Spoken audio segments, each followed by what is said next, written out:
When Dalton Steele met Ethan Williams at the New Era Hotel, he was surprised that Ethan had brought Andre Hernandez, the deputy manager of the Research and Development Department at the Williams Company. Dalton didn't realize that Ethan had people on his side who were so high up within the Williams Company. But when Dalton asked Andre what he could do to help bring the company down, Andre was only able to reveal that the media division was putting together a girls' supergroup, and that sabotaging it would make the company take a big hit. Dalton scoffed at the idea, but Andre soon realized that Dalton Steele was not someone he was able to mess with. There were no unnecessary words exchanged, but staring Dalton Steele in the face made Andre Hernandez feel as if he was sitting on pins and needles, with a cold light piercing his forehead. Finally, Andre could not bear it anymore. He caved and said, "Mr. Steele, I mean no disrespect. If I've offended you in any way, I'm sorry." Seeing Andre Hernandez beg for mercy like this, Dalton Steele only snorted lightly. "Don't act so high and mighty all of the sudden in front of me. You have to understand, in my eyes you are no different from a dog. Killing you would be easier than stepping on an ant for me." "Yes, sir, I know that now," Andre Hernandez said. He was truly afraid. He was just an ordinary person who had some success in his career. How could he withstand Dalton Steele's psychological test? Although he did not face any physical torture, the psychological torture made him suffer. Ethan Williams frowned slightly. There was some dissatisfaction in his eyes when he looked at Dalton Steele, and his lips moved slightly, but he did not say a word. After all, he was working with Dalton Steele now. If there were any conflicts at this critical moment, it would not benefit his future plans at all. "So, tell me more about your plan," Dalton Steele said as he picked up the red wine on the table in front of him. "There was a preparatory meeting at the Williams Company yesterday, and the first meeting of the three of them was handed over to me and the manager of the entertainment division. As long as you can make something happen to him before he starts, I will have enough of an opportunity to sabotage his efforts to get it off the ground," Andre said with his head buried deep in his chest. "So, do you want to do it or what? I thought you were a real big shot in the Williams Company." Dalton took a sip of red wine and said, "Show me all the information you have." He sounded a little arrogant, but Dalton Steele had enough strength at the moment to back it all up. With his current strength in Chicago, it was all too easy for him to make a person disappear forever. "Looks like you've agreed to cooperate with me, Mr. Steele." A hint of joy appeared on Ethan Williams' face. Dalton looked at him and replied coldly, "I only hope that you are up for it. Don't blame me for not shying away from saying the ugly things first. And if anything happens that drags me back, I will not hesitate to abandon you." As he spoke, a strange look flashed in the depths of Dalton's eyes. Meanwhile, in the Salix Leaf Complex, Lily had just finished reading the information in her hands. During this recent period of time, it had become normal for her to work late into the night. "Lily, you must be tired. Do you want some coffee?" Nicole Jones asked. Ever since she joined the Williams Company due to her identity as Lily's cousin, Nicole Jones had received great support from Sandra Wilson and everyone else at the company. In time, she had become very popular. When the two cousins were together, they could more or less take care of each other. "Lily, tell me honestly, are there any major crises happening in the company right now?" Nicole gently rubbed her hands and asked softly. Recently, she had heard a lot of rumors. "Nicole, don't worry. Miss Wilson is taking care of things at the company. There will not be any major problems on her watch." Lily held the hot coffee in her hands as she answered with her head lowered. "Miss Wilson? Why are you only talking about her? You are also a major player in the company. How can you let someone else completely take charge of the company while Kevin's away?" Nicole frowned slightly and said with some resentment and injustice. Lily did not reply and just quietly lowered her head. Only during this recent period of time did she clearly understand one thing. It turned out that the work experience and knowledge that she had accumulated when she was managing her own company had no impact on others' confidence in her. Lily had wanted to give up many times and hand the company over completely to Sandra Wilson, Emo Squire, and the others. However, she wanted to help Kevin guard the headquarters here in Chicago. Suddenly, there were a few knocks on the door, which immediately attracted the two cousins' attention. Who could it be at this late hour? Lily looked up in confusion. The two of them were the only ones at home. When someone knocked on the door in the middle of the night, their hearts would understandably skip a beat. Why don't the two of us go and take a look together? Nicole said in a slightly fearful tone. The two cousins slowly walked to the door. When they opened the door, they saw men in black suits standing outside. Nicole immediately thought that the man in the lead was quite handsome, but the timing of his appearance was somewhat ominous. A large group of men appearing in the middle of the night was rarely good news. Besides the person in the lead, the rest of them did not look like friendly people. Lily was still fairly calm. After all, she had been kidnapped several times. She had a lot of experience in these kinds of situations. But Nicole was different. This was the first time she had encountered such a thing. Her delicate face instantly turned pale and her eyes were filled with fear. Her body could not help but tremble. Who are you? Nicole's voice was a little shaky as she said, You'd better not try anything. The security here is very strict. If you don't leave now, I will call the police immediately. Lily could still be considered to be calm as she gently tugged on Nicole's clothes. After all, if these people really wanted to harm the two of them, just relying on the security of the building would not be enough to do anything substantial. Who are you people? Lily asked calmly. At the same time, she kept guessing who they could be. There were many people who could attack her, but only a few who had the courage to do so. Sometimes Lily was also pretty helpless. Some of the enemies Kevin had provoked could not do anything to Kevin, so they set their sights on her. At this time, the man in the lead took 2 steps forward. His eyes were looking at Lily and Nicole, sizing them up and down. May I ask, which of you is Kevin Williams' wife? The man asked with a smile. Lily sighed when she heard him. As expected, it was due to Kevin that someone had come to find her again. I am. If you have anything to say to me, just say it. Don't make things difficult for my cousin. It's me you came here for. She doesn't know anything. Lily said as she was waiting to be slaughtered. No. Don't misunderstand. Let me introduce myself first. I am Brett Stewart, a good friend of Kevin's. I've not been in Chicago for long. I heard that you have encountered some trouble recently, so I brought some people to protect you. Also, do you need my help in any way? Brett Stewart said in a gentle manner. Ever since he met with Dalton Steele, Brett Stewart had decided to set up the temporary headquarters of the Myriads in Chicago. Firstly, this place wasn't too far away from the original headquarters. Secondly, it could protect Kevin's family. Lastly, it could also watch Dalton Steele secretly in case he did something extreme. You are Kevin's friend? Lily asked in a daze. There had been a lot of people looking for her during this period of time, but almost all of them were looking for her for the purpose of revenge. It was the first time something like this had happened, which made Lily feel a little bit uncomfortable. What's wrong? Don't I look like one? Brett Stewart touched his face gently and asked. Under the dim light, unconscious people were lying on the ground. Kevin gently clapped his hands and looked around. There were many instruments and tools in the room, as well as tools usually used for chemistry experiments. There was also a surgical bed in the corner, which was covered with bright red blood.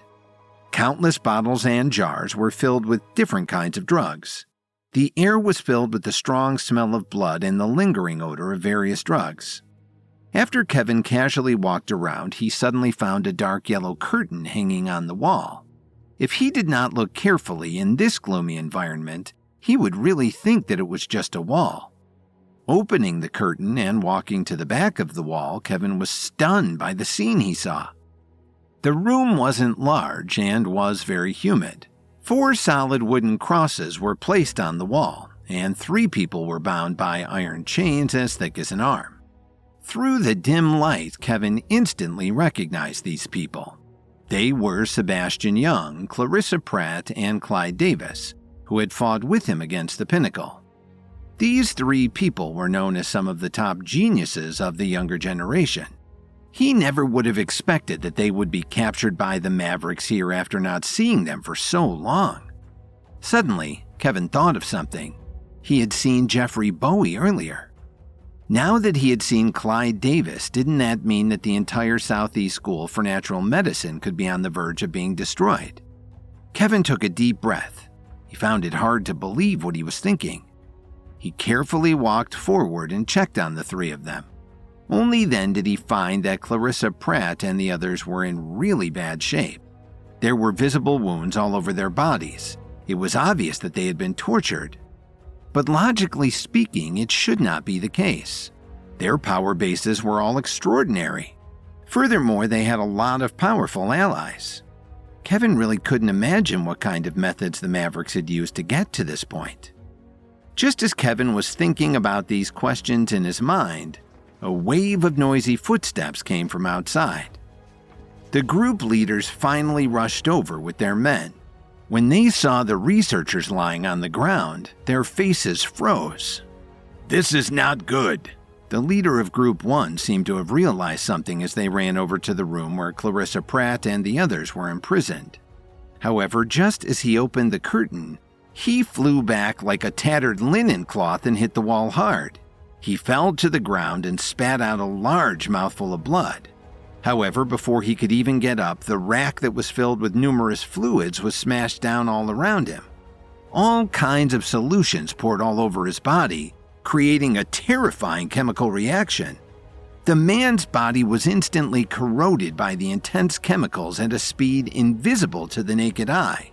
His body emitted a thick, suffocating white smoke. Help! Help me! Help me!" The man lay on the ground, continuously calling for help, and at the same time letting out a series of intense screams. His body was pressed down on the ground, trembling as he extended his right hand toward the others. However, the gazes of the others only paused on him for a few seconds. Each and every one of them looked toward the curtain as if they were facing a great enemy. Kevin walked out slowly and showed a sweet smile to them. He loved to toy with his enemies. "You came so fast. That means the medicine I gave you was too light." "Did you do that?" The leader of Group 2 was so angry that his eyes were wide open. "So what if I did it?" Kevin asked without hiding anything. "Who are you? Do you know what this place is? You actually dare to come here and cause trouble? I think you must have some kind of death wish." The leader of Group 4 reprimanded him harshly. "Enough. You don't have to waste your breath. I'll give you two choices now. One is to commit suicide. The second is to kneel on the ground and surrender with your arms above your head. Tell me everything you know in exchange for your chance to live." Kevin crossed his arms in front of his chest and said with a calm expression, "Who the hell do you think you are?" The leader of Group 3 frowned and quickly ordered, "You two go up and call for more backup. We will handle him until then. No matter what, he's not walking out of here today." "You think you can leave without my permission?" Kevin lightly shook his head. His right foot lightly stomped on the ground, emitting a rich burst of spiritual energy that enveloped everyone. Kevin did not like to be underestimated, which would make his revenge on these leaders all the more satisfying.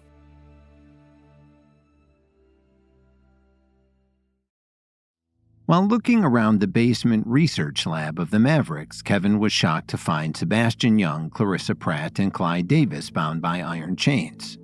Just then, the four group leaders arrived and saw that all of the researchers were knocked out. After the leader of Group 1 was ambushed by Kevin, the other three leaders angrily confronted him and were about to call for backup. However, Kevin didn't allow them to leave and unleashed a powerful burst of spiritual energy on them. In the eyes of the group leaders, the dark space gradually seemed to have lost its color after Kevin used the blue storm technique on them. As they looked around their surroundings in shock, what terrified them the most was that they lost control of their own bodies and couldn't move. You didn't even ask me whether I agreed to let you leave. That wasn't so nice of you, was it?" Kevin remarked as he walked toward the leader of Group 3 and patted his head disrespectfully like a dog. Although this made the man furious, he couldn't lift a finger and had no choice but to endure his humiliation. "Like I said, you can only surrender or die. The choice is entirely up to you. I'll give you a few minutes to decide," Kevin repeated before walking back to the curtain. When facing opponents with a lower power base, Kevin knew that the Blue Storm technique could last as long as half an hour. However, one rule was that Kevin could only use it 3 times a day at most. After returning to where Clarissa Pratt and the others had been shackled, Kevin found that they were still unconscious. Not knowing their exact condition, Kevin kept thinking about how to save the 3 of them. After all, as soon as word spread about today's incident, the Mavericks would definitely send a wave of experts after him in the shortest time possible. If they suddenly woke up and attacked him like Jeffrey Bowie, wouldn't it be like shooting himself in the foot? On the other hand, if they didn't wake up, bringing along 3 unconscious people while being chased would be quite a burden. Kevin couldn't possibly risk his own life just to save these 3, could he? All kinds of thoughts came into Kevin's mind, making him feel conflicted about what to do. In the end, his moral compass overcame his fear of the Mavericks. After using the Night Dagger to free Clarissa Pratt and the others, Kevin called Stanley Cooper. "What the hell? How did you succeed so quickly?" Stanley couldn't help but curse in shock. Hearing this, Kevin got slightly annoyed and quipped, "You sound as if you're unhappy that I did." No, I didn't mean it that way," Stanley quickly reassured him. "Whatever. Just hurry up and come over here. I need to discuss something with you." After saying this, Kevin hung up the phone. Luckily, Stanley was able to rush over without raising any suspicion. After all, everyone else in the restaurant was still fighting over the toilet. Seeing all the people from the Mavericks squatting on the ground while Kevin sat calmly in a chair, Stanley instinctively rubbed his eyes. He couldn't believe that it was real. How did you do it?" Stanley asked loudly. "It doesn't matter. Just come with me," Kevin replied as he stood up and brought Stanley to where Clarissa Pratt and the other 2 were previously being held. "Do you know them?" Stanley curiously asked as he looked at them one by one. "Let's just say that I have a complicated relationship with the people they report to. You might not know their identities, but these 3 are considered top students from some of the 10 great schools. They are heavily favored to become the deans of their respective schools in the future," Kevin explained in a serious manner. Deep down, Kevin wasn't particularly thrilled about the idea of saving these 3. After all, Paul Vaughn and the others had gone to great lengths to make his life difficult in the past. Having dragged his loved ones into their conflict one too many times, their actions against him were simply unforgivable. However, Kevin's conscience could not bear to see Clarissa and the others suffer such an inhumane end at the hands of the Mavericks. Because of this, he decided to hand them over to Stanley and let the Reaper Squad handle the rest. "Then what do you want to do with them? Kill them while they're incapacitated?" Stanley could not figure out what Kevin was thinking. "Do you think I'm the kind of person who takes advantage of others when they are vulnerable?" Kevin retorted. "I was going to ask you what we should do next. What happened here won't remain a secret for long.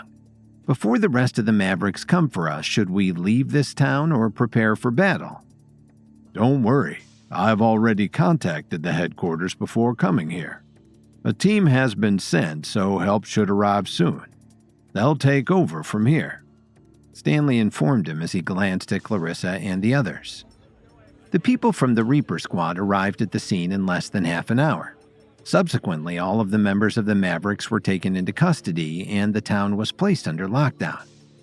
After returning to the Reaper Squad's base, Matthew Thames and Scott Whitney warmly greeted Kevin with many words of praise. At the same time, in a conference room in Washington, a long table was filled with people. Each of them had an imposing appearance. Suddenly, an old man fiercely slapped the table. "What happened? How could the people of the Reaper Squad find the exact location of our research lab? Do you know how much of an impact this will have on us?" The old man furiously questioned everyone present. However, none of them dared to stand up and answer him. "Send someone to deal with all of those who were in charge of the research lab immediately. Make them disappear from this world as quickly as possible." The old man roared as he gave the cruel order. When everyone else heard this, they could only follow his orders obediently to avoid facing his wrath. "As for Kevin Williams, it seems that I highly underestimated his abilities. At first, I only thought of him as a small thorn in my side, but it turns out that this kid is going to be a major problem if we allow him to live any longer. Find a way to get rid of him today." The old man thundered as he gave another order. At about 7 o'clock in the evening, Kevin and Troy Evans were leaning on a white Porsche outside the airport. When Kevin received the news that his parents were set to arrive in Washington tonight, he immediately asked Tyler Dawn to arrange a car for them, so that he could personally give them a warm welcome. With his parents by his side, he would be able to take better care of them as they got older, while also ensuring that they would be well protected from his enemies. As soon as he saw them walking out of the airport, Kevin quickly ran over and embraced the two of them tightly. "Dad! Mom!" Kevin exclaimed. He couldn't contain his joy from being reunited with them again after so long. "Kevin, let me take a good look at you. Have you lost weight again? It seems like you haven't been taking good care of yourself these days." Susan Williams started scolding him with some concern. "Mom, I'm fine. Relax," Kevin insisted, trying to hide his embarrassment. No matter how much Kevin had achieved in Chicago, St. Louis, or Washington, he was always going to be the same little kid in his mother's eyes. As such, all Susan cared about at the moment was whether her son ate and slept well these days. "That's enough, Susan. Can't you see that Kevin's cheeks are blushing? If you really feel that your son has lost weight, wouldn't it be fine if you just remind him to eat more from now on?" Alan Williams chimed in as he looked at the two of them and chuckled. "Dad, Mom, let's go home first. Now that I've successfully established myself in Washington, you guys can relax and stay here with me from now on," Kevin exclaimed as he took their luggage and led them to the car. On the way back to Swan Lake, Kevin and his parents talked about a lot of things. However, the main topic revolved around Susan urging Kevin to hurry up and give them a grandchild so that his parents could have someone to help take care of and play with all the time. Unable to give them an accurate response about this, he could only tell them that he and Lily would discuss it as soon as possible. While the three of them continued to chat happily, Troy Evans, who was sitting in the front passenger seat, suddenly frowned. As he stared in the rearview mirror, he pulled the corner of Kevin's shirt to call his attention.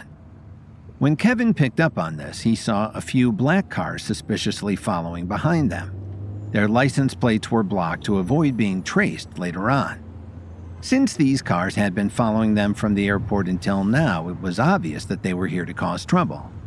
By now, Alan had also noticed the cars behind him and suddenly asked, "Kevin, are cars allowed to have blocked license plates in Washington?" "Of course not. It's against the law. Maybe they just didn't notice." Kevin brushed it off as he saw a gas station not far ahead and added, "Dad, Mom, I don't have much gas left in my car. When we get to the gas station, Troy will take you inside while I gas up." Sensing some danger, Susan initially wanted to voice her refusal, but before she could say anything, Alan gave her a look and agreed. "That would be great. Your mom's stomach was feeling a little queasy on the flight, so it would be good to get a snack."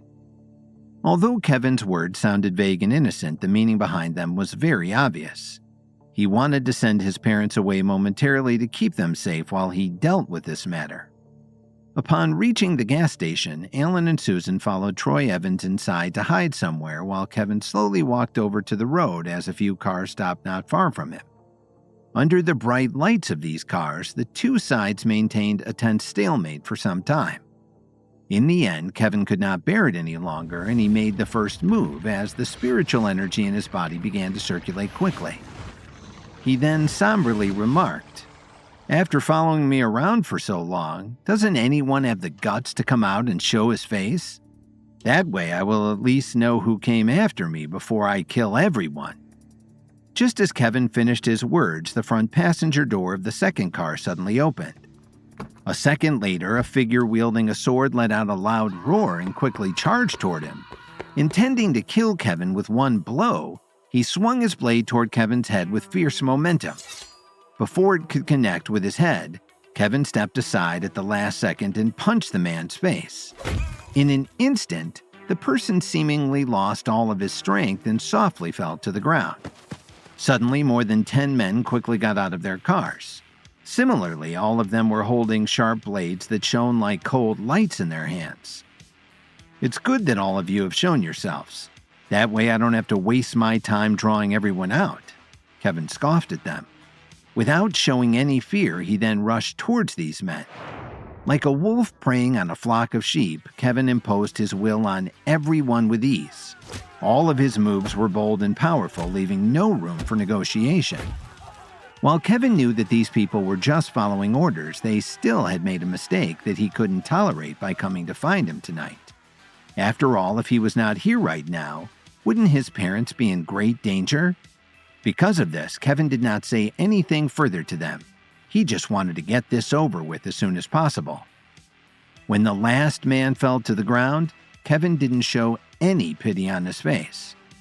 But just as he was about to turn around, a cold wind suddenly came from the side as a long spear flew toward him. Caught by surprise, Kevin didn't have time to react and could only lean his head back at the last second.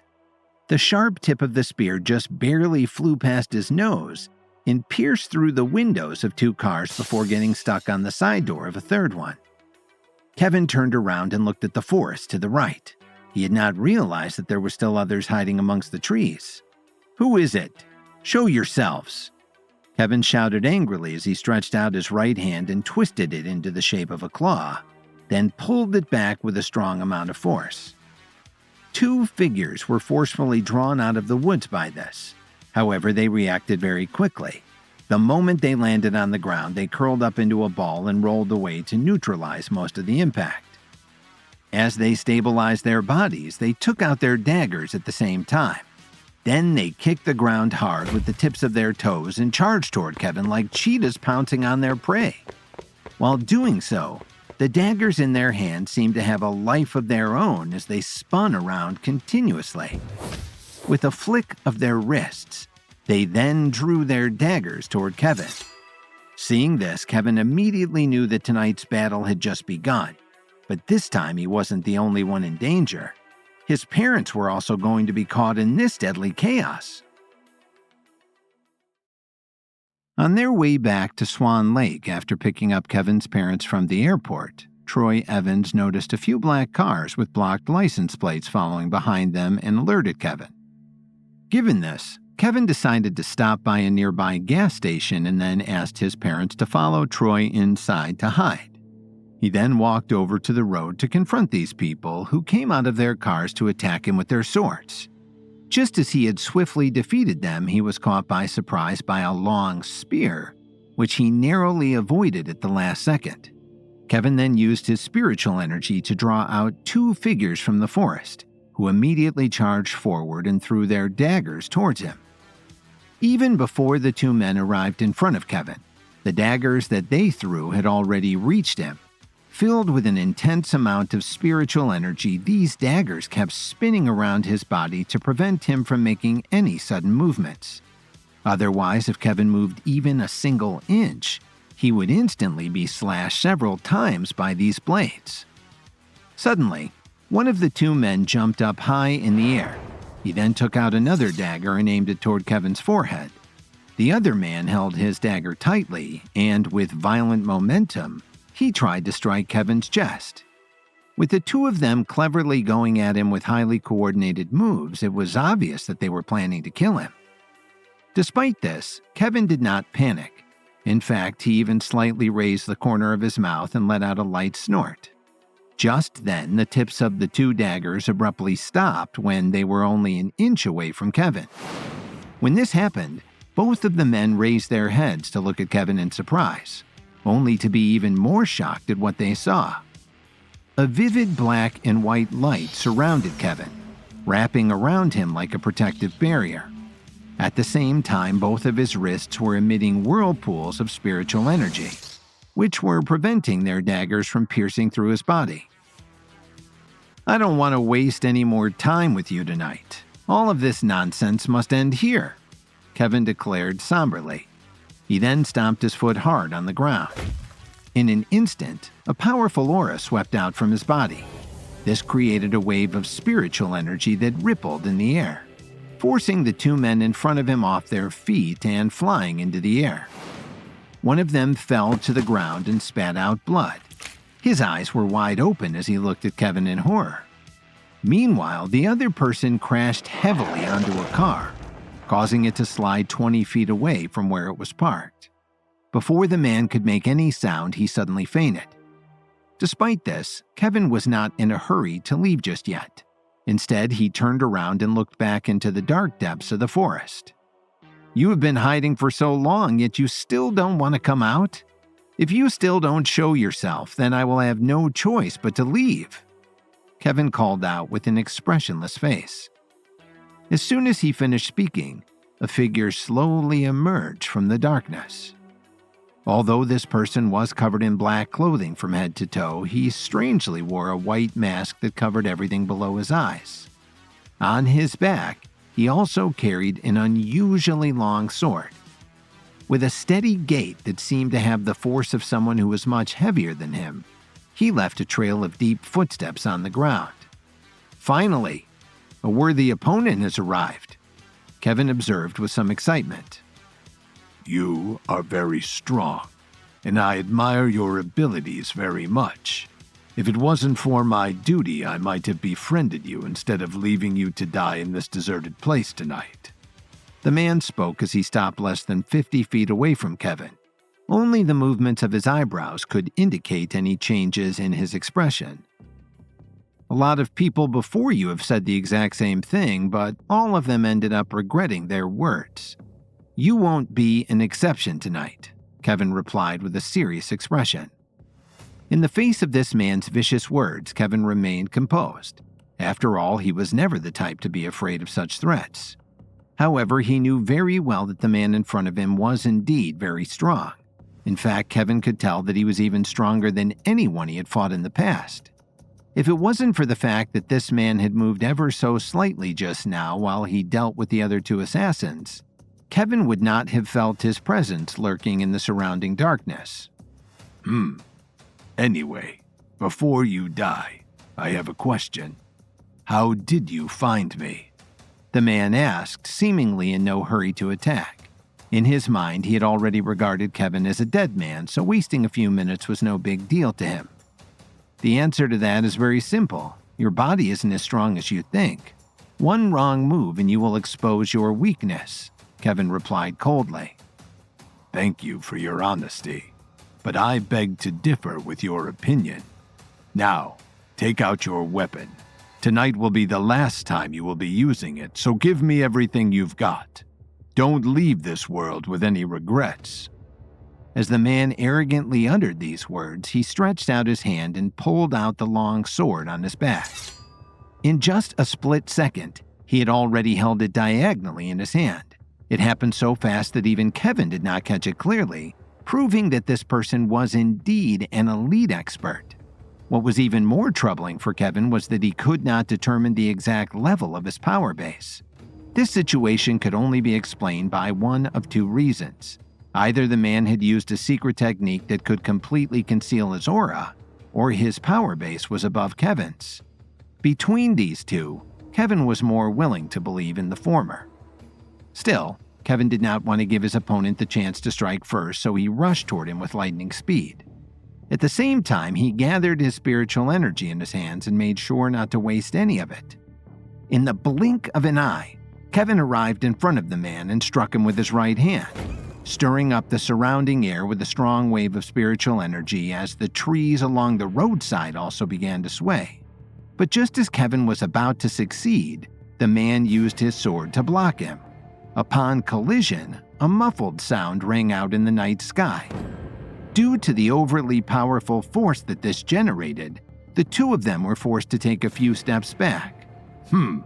Is that all that you've got?" The man taunted as he waved his sword in the air a few times. It was obvious that he wasn't affected by Kevin's move at all. Kevin didn't dare to take this man lightly, so he took out the night dagger from his waist. Wrapped in his spiritual energy, the night dagger currently looked more menacing than ever as a faint blood-red light emitted from its sharp blade. When the man saw this, a greedy look suddenly flashed in his eyes. He then sneered, "It's a powerful weapon, but unfortunately after tonight it will belong to me." "Is that so? Then you must prove that you have the ability to take it from me," Kevin retorted as he held the night dagger tightly in his hand and fixed his stance. At the moment, the battle between the two was about to start. As their figures clashed back and forth along the road, both of their blades swung at each other in all directions. This caused the surrounding trees and lamps to fall one after the other and left behind several deep holes in the pavement. Even though their weapons were very different in length, whenever they collided with each other, they created intense sparks that lit up Kevin's serious face and the man's cold eyes. The more Kevin fought, the more surprised he became. Because his opponent's sword was extremely long, he initially believed that although his power was fierce, the man should move slower compared to him. However, from the beginning until now, his opponent's sword-striking abilities were quite impressive, and his speed was so fast that he even succeeded in slightly suppressing him. It was too unbelievable to fathom. Just as Kevin was thinking about this problem, he suddenly had to block another one of his opponent's strikes, which forced him to take a few steps back once again. "You actually dare to be distracted by other thoughts while fighting me? For that, I will use your life as an apology for not respecting me." The man snickered as he emitted a bright blue light. He then roared, "Mountain-splitting blade technique." As the man's voice fell, a monstrous aura burst out from his body. When his long sword slashed at Kevin, it was as if Mount Everest was about to collapse on him. After narrowly avoiding this, Kevin didn't stay idle either. He switched weapons as he took out his night sword and shouted, "Blue Storm Technique!" Suddenly, black and white light burst out from his body, and the space around him appeared to distort as he gathered his spiritual energy around his sword. As Kevin held the night sword with both hands, his eyes shone with a dazzling light. Raising his sword up, it looked as if he was going to pierce a hole in the sky. When the two swords collided, their spiritual energy started clashing as well.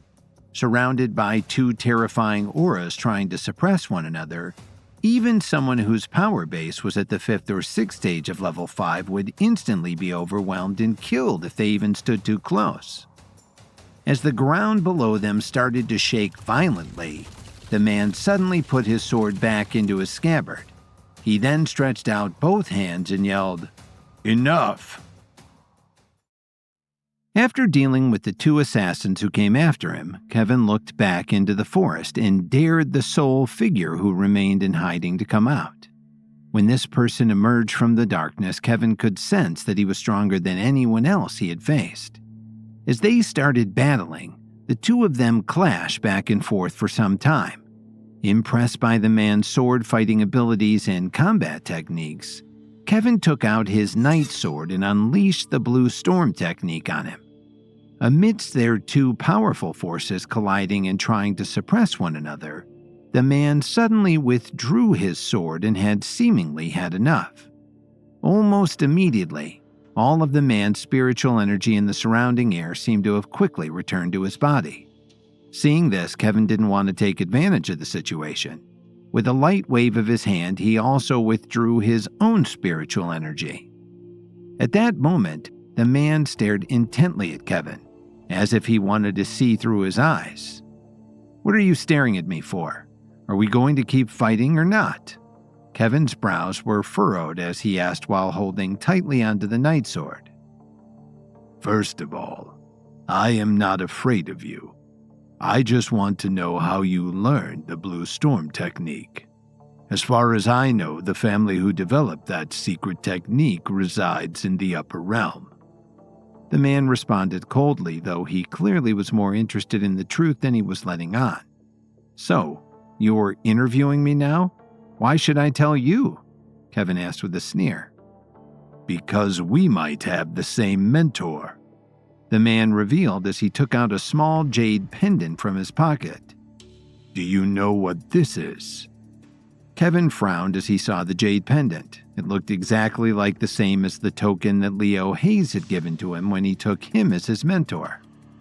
Because of this, Kevin hesitantly looked up at the man and asked, "Where did you get that?" So, you do know about it. It seems that my hunch was right. The man suddenly beamed with excitement. Since we have the same mentor, you must have met him recently. Where is he now? Can you bring me to see him? Wait a second. I don't even know who you are, so tell me, who are you exactly? Kevin carefully asked. After all, he was not born yesterday, so he would not be easily deceived. My name is Zane Barlow, the man then eagerly explained. When I was still a child, a man saved me from a terrible accident. He then took me under his wing for 3 years. Before leaving, my mentor left behind this giant sword and jade pendant, along with some combat techniques to learn. He added, "Since then, I have diligently trained my strength and traveled all over the country in hopes of repaying him for his kindness one day. But unfortunately, I never managed to track down his whereabouts." While this story sounded a little hard to believe, Kevin did not know why, but he believed it in his heart, and felt some pity for Zane Barlow. "Do you really want to meet him?" Kevin asked with a slight frown. "Of course," Zane answered without thinking. "Unfortunately, I don't know where the old man is at the moment, but in the meantime, are you willing to serve under me? When I see him again, I can also bring you along," Kevin offered shamelessly. Although Zane hadn't broken through to level 7 yet, his power base had already surpassed the 9th stage of level 5. Given that he was at most only 2 or 3 years older than Kevin, he was definitely a genius with an extraordinary talent for achieving this on his own. In Kevin's mind, securing his loyalty would greatly increase his strength. In the future, even if he entered the upper realm, Zane could take charge of matters in Washington, and even the Radiants on his behalf. Furthermore, since Zane had initially come here to kill him, as long as he could win him over, Kevin would be able to find out who was behind tonight's assassination attempt. Besides, if they were indeed both connected through Leo Hayes, then Kevin was willing to give him a chance to redeem himself. Perhaps if Zane proved to be trustworthy, he might even consider helping him break through to level 7 in the future, so it wouldn't be a loss for him to follow Kevin. At the same time, Kevin was also telling himself these things, so that he could feel more at ease about Zane's character. Despite this, Zane still showed some signs of unwillingness as he asked, "What exactly is your relationship with Leo Hayes? Are you really a student of his?" "I'm not saying this to brag, but I am the only one he has right now. In fact, he told me that I'm also his favorite student. As long as you follow me, we can forget about this fight and treat each other as brothers moving forward." Kevin came to Zane's side and enthusiastically put his arm around his shoulder. He then added, "Besides, Mr. Hayes should pay me another visit sooner or later. So instead of wasting your time looking for him, you might as well just wait for him with me. Until then, you should continue to improve your strength to make him proud." Upon hearing this, Zane looked at Kevin in a daze. In his memory, Leo Hayes was a serious man who never smiled or joked around. Why did he take in such a glib student? "Is he really your mentor?" Zane asked again in disbelief. "Is it really so hard to believe?" Kevin quipped as he patted Zane's shoulder. Knowing that he still needed a bit more convincing, he then turned his head and said with a serious face, "Zane, look into my sincere eyes. I would never lie to you about my relationship with our mentor. Otherwise, if he found out that I was lying, he would surely make me regret it." Zane Barlow took a deep breath and pondered this for a moment before finally nodding his head. "All right. I believe you. I agree to pledge my loyalty to you." "You won't regret it.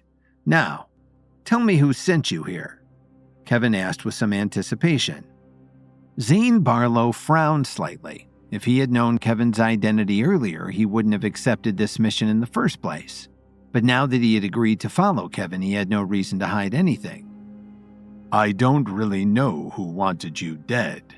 I was only told that if I could end your life, I would get a $500 million reward. Given how much money they were offering, I immediately accepted the mission. Zane explained with some embarrassment. All these years, I spent a lot of money traveling all over the country in search of my mentor. In order to sustain this financially, I started a bounty hunter business a few years ago. Then where did you receive the mission? How were you going to get paid? Kevin slowly asked. I happened to be at some bar in Wolf Trap, Virginia, which is a small town about 15 miles outside of D.C., when someone approached me. After seeing proof that you were really dead, someone would transfer the money to my account. Zane replied truthfully. Given that the research lab of the Mavericks was in the same town, Kevin figured it was probably they who were behind this. He then let out a deep sigh before moving on. All right, we'll talk more about it later. For now, come back with me first. With that, he took Zane Barlow back to the gas station. At the moment, Susan Williams was standing in front of the car and anxiously waiting for her son to return. When she finally saw Kevin approaching, she let out a long sigh of relief. Mr. Williams, who is he? Troy Evans asked as he stared at Zane. Don't worry, he is one of us from now on. Now let's go back to the mansion.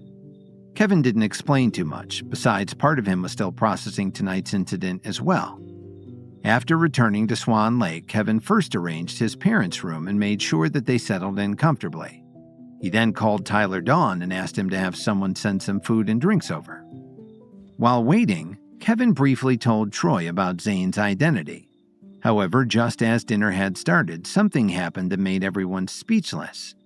Zane Barlow was like an eating machine. He didn't even use a fork and knife as he grabbed whatever he could get his hands on and immediately stuffed it into his mouth. Don't worry. There's enough food for everybody. No one will fight you for it, Kevin reassured while scratching his head at the scene. Susan gently patted Kevin on the shoulder to calm him down. It's all right, Kevin. Let him enjoy his dinner. After all, it is a blessing to be able to eat. You call this eating? Kevin replied, not knowing whether to laugh or cry about this. What do you know? Until a couple of years ago, you grew up and lived in the comforts of the Williams family's mansion. If it wasn't for the fact that he has suffered a lot, do you think he would eat like this? Susan lectured as she gave Kevin a reproachful look, then turned to Zane with tears in her eyes. It was as if she suddenly thought of Zane as her own son, or at least pictured Kevin being in his shoes. Just then, Zane also looked up and realized that his actions had caused a scene. With everyone else at the dining table staring at him, an awkward expression appeared on his face as he faintly uttered, Sorry, It's fine, young man. Keep eating to your heart's content. From now on, we're a family, so let's see who will dare to say another word of insult to you. Susan defended him in a protective tone. However, what she did not notice was that these words had deeply touched Zane's heart. Unbeknownst to everyone, he had been an orphan since he was young. Even after being taken in by Leo Hayes for 3 years, he had never felt what it was like to be cared for by a mother. At the same time, as Kevin looked at Zane, he felt that something in his heart had loosened up. Seemed that his mother's words had completely changed the way he looked at her as well.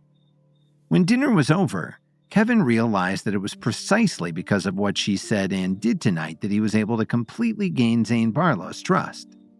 At the end of the day, all it took for him to establish a more solid foundation in Washington was a mother's love. After confirming that the two of them shared the same mentor, Zane Barlow revealed that he had been looking for Leo Hayes for years in hopes of repaying his kindness. Thinking that Zane could be a valuable asset to his plans, Kevin offered to reunite the two in exchange for his loyalty. While Zane initially had his reservations, he eventually agreed. Upon discovering that the Mavericks were most likely behind the assassination attempt, he brought Zane back to his mansion where Susan's kindness toward Zane completely won him over. Meanwhile, later that night, Dalton Steele was sitting on the roof of the Steele family's mansion in Chicago. Under the dark night sky, a blue light was circulating around his body. After some time, the blue light slowly entered back into his body, but when Dalton finally reopened his eyes, there was a hint of sadness in them. He had failed to break through to the 5th stage of level 5 again, and this was already more than the 80th time he had tried to accomplish this feat. Dalton could clearly feel that his power base was only just a tiny bit away from reaching the 5th stage. However, he felt as if he was a person who was trying to get out of a room, but despite being in front of the door, he still couldn't figure out how to open it. Sighing, Dalton gazed in despair at the night sky and uttered, "We've been here for so long, but why haven't you shown yourself yet?" When his voice fell, a mysterious figure in black suddenly appeared and stood beside him. Even with a close and careful look, it was hard to see him given how well he had blended in with the darkness. "You want to break through to the 5th stage of level 5? You could have just told me directly," the man in the black cloak remarked coldly. "I have a way that can help you break through quite easily." Hearing this, Dalton was stunned for a moment, and then the corner of his mouth slightly rose as he responded, "It's easy to say such things, but there is no actual action that can prove it." Just then, the man in black took out a piece of paper and handed it over to Dalton. "This is a secret method that can increase the strength of your spiritual energy. As long as you learn it, with your current power base, breaking through your current bottleneck will be as easy as flipping a switch," the man in black explained in a flat tone. Looking at the piece of paper in his hand, Dalton immediately opened it out of curiosity. Under the night sky, Dalton's eyes shone with a blue light, allowing him to clearly see its contents. However, the instructions seemed to be written in a language that he couldn't recognize. It was as if he was reading an ancient artifact. "Are you mocking me?" Dalton waved the piece of paper in his hand and said with a slight frown, "How am I supposed to understand what's written here?" "My mistake. I forgot that these words were written in a language that the rest of the world is unfamiliar with," the man in black replied with a slight, mean laugh. Dalton stood up immediately after he said that. He then stared at the man in black with his brows furrowed. At the same time, he gathered his spiritual energy around his tense body. "What do you mean?" Dalton asked. Suddenly, he realized something and subconsciously asked, "Wait. Who are you? Are you from the Pinnacle?" "I guess you're not so stupid after all. But so what if I'm from the Pinnacle? Don't forget that we're already in the same boat now," the man in black replied coldly.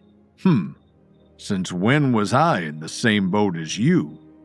Dalton's face turned serious as he retorted. As the Foundation's biggest enemy, Dalton knew how powerful the Pinnacle was. If it wasn't for the fact that their elite forces hadn't arrived last time, how could the Foundation survive their attack if they just barely defeated the Vanguard's younger generation? "Stop pretending like you don't know what I'm talking about. Do you think you can still turn back now? If I tell everyone about what happened between the two of us and embellish it with some lies, do you think that the Foundation's leaders will tolerate your existence?" The man in black threatened as if he was determined to take Dalton down with him when the time came. He then added, "Since you've already burned all of your bridges, do you have any other options besides working with me?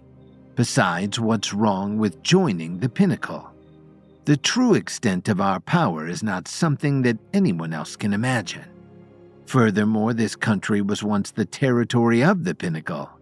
Sooner or later, it will return to its rightful owner, and when that time comes, the people of the Foundation will be reduced to being our servants. That being said, you have to understand that I am giving you a chance to save yourself and become a great figure in the future." Deep down, Dalton had to admit that what the man in black said made sense. Once the Pinnacle retook control of this country, everyone else had to submit to their rule or die. Seeing that Dalton seemed to be in deep thought, the man in black stretched out his hand and patted his shoulder. He then advised, "Don't struggle with your conscience anymore. If you want to prosper and ensure your family's safety, then your best choice is to side with the Pinnacle." Still, Dalton didn't say anything. He simply clenched his fist tightly, and his eyes were filled with intense struggle. The night passed quickly as Susan Williams woke up early in the morning the next day and prepared breakfast for everyone. Due to what happened during last night's dinner, she specially prepared a large portion for Zane Barlow. After breakfast, Kevin called Kyle Thompson to the third floor alone. "From today onward, you will embark on the path to becoming an expert." Kevin took out 2 pills, one red and one green, and handed them over to Kyle. He then instructed, "Sit down on the ground first, then consume the red pill." With this, Kyle immediately sat down obediently on the ground. Having only previously heard a little about the concept of developing one's power base, how could he not cherish the opportunity now that it was right in front of him? However, after consuming the red pill, Kyle's face instantly turned red. He felt as if there was a fire burning inside his stomach. "Don't panic. You must bear with it," Kevin suddenly shouted. The 2 medicinal pills were refined by him last night. The red pill was called the Body Cleansing Pill. Its function was to remove the excess impurities from one's body in order to open it up for accepting spiritual energy. Meanwhile, the green pill was called the Energy Stabilization Pill. It could help ordinary people cross the threshold and officially become an expert by helping them stabilize the spiritual energy that they absorbed into their bodies. However, despite refining these 2 pills, Kevin had never used them before on himself, so he was not sure how it would feel. At this moment, Kevin walked over and gently touched the center of Kyle's spine with his right hand. Using this as a medium, he released a small amount of spiritual energy that flowed into Kyle's body. In an instant, Kyle felt a cool breeze in the middle of the raging fire inside his stomach. He immediately grew excited even though there was still some discomfort. After about 10 minutes, the heat inside his body finally subsided. When he moved his body slightly, he felt that the surface of his body seemed to be covered with a hard shell. This made it difficult for him to even lift a finger. "Mr. Williams, what's wrong with me?" Kyle nervously asked as he was now unable to open his eyes as well. "Don't be afraid. This is the result of the Body Cleansing Pill's effects. You'll be fine when you take a shower after this." Kevin slowly withdrew his right hand and pointed. "Now, consume that green-colored medicinal pill right away."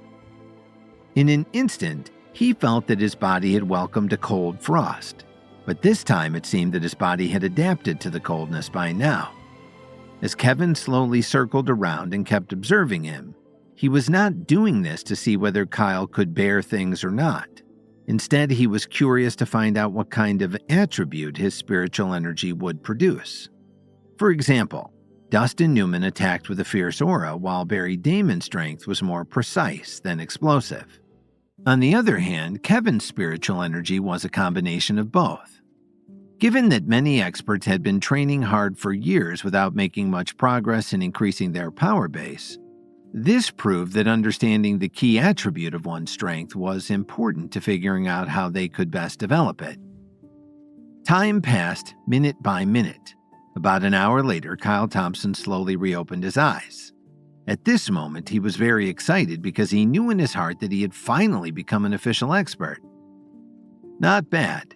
With the help of the Energy Stabilization Pill, your power base has already reached the 6th stage of level 1. Kevin informed him with a pleased expression on his face. He then took out the secret book from which he had copied this training method. While it was no longer useful to him, Kevin knew that this remained a powerful tool that would aim in Kyle's development. From the looks of it, your spiritual energy has the ability to attack using cold temperatures. Kevin handed over the secret book to him and added, "You should train your strength according to the methods in this book first. Building your power base is like sailing against the current. If you can't advance against harsh conditions, you will be swept away into obscurity." Hearing this, Kyle quickly nodded his head and enthusiastically accepted the secret book. Kevin then patted him on the shoulder and advised, "Kyle, as you know, I can't hold your hand like this all the time. A good mentor is there for guidance, but what you achieve in the future will be entirely up to you. But rest assured, if you encounter any difficulties, you can come look for me anytime. Also, I will closely follow your situation and provide you with medicinal pills along the way. However, you must remember not to be complacent and place all of your hopes on these pills. Although they can quickly increase your power base, excessive reliance will definitely cause instability issues later on."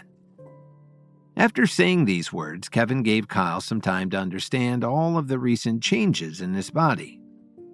Initially, Kevin also wanted to give him another medicinal pill, but considering that his current power base was still too shallow, he decided to give it to him some other time. Besides, a man who was not guilty of having a treasure would later become a criminal.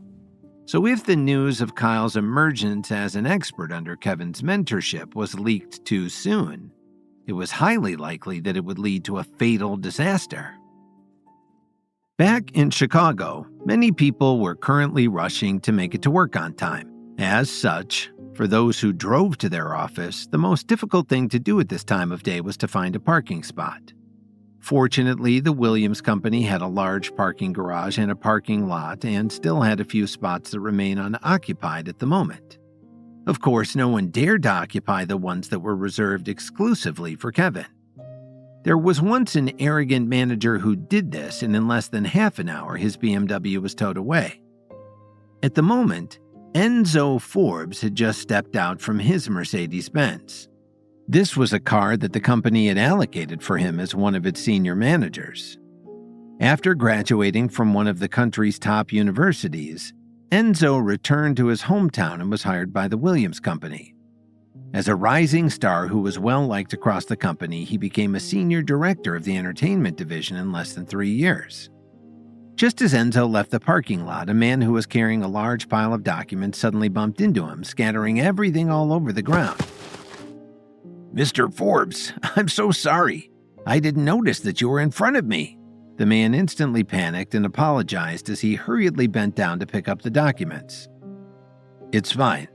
Accidents happen. Luckily, it was just me that you bumped into and not a car," Enzo lectured lightly while bending down to help him. "Thank you so much, Mr. Forbes," the person once again uttered in fear and trepidation. "There's no need to apologize. Just be more careful next time." Enzo smiled faintly and stretched out his hand, wanting to place the documents that he had picked up in this person's hand. Suddenly, a vicious smile flashed on the man's face as he spoke. "Unfortunately, there won't be a next time for you." A second later, the smile on Enzo's face froze, and his eyes widened in disbelief. Slowly lowering his head, he saw a knife underneath the pile of documents that he was about to hand over. Before Enzo could even react, it had already pierced right through his heart.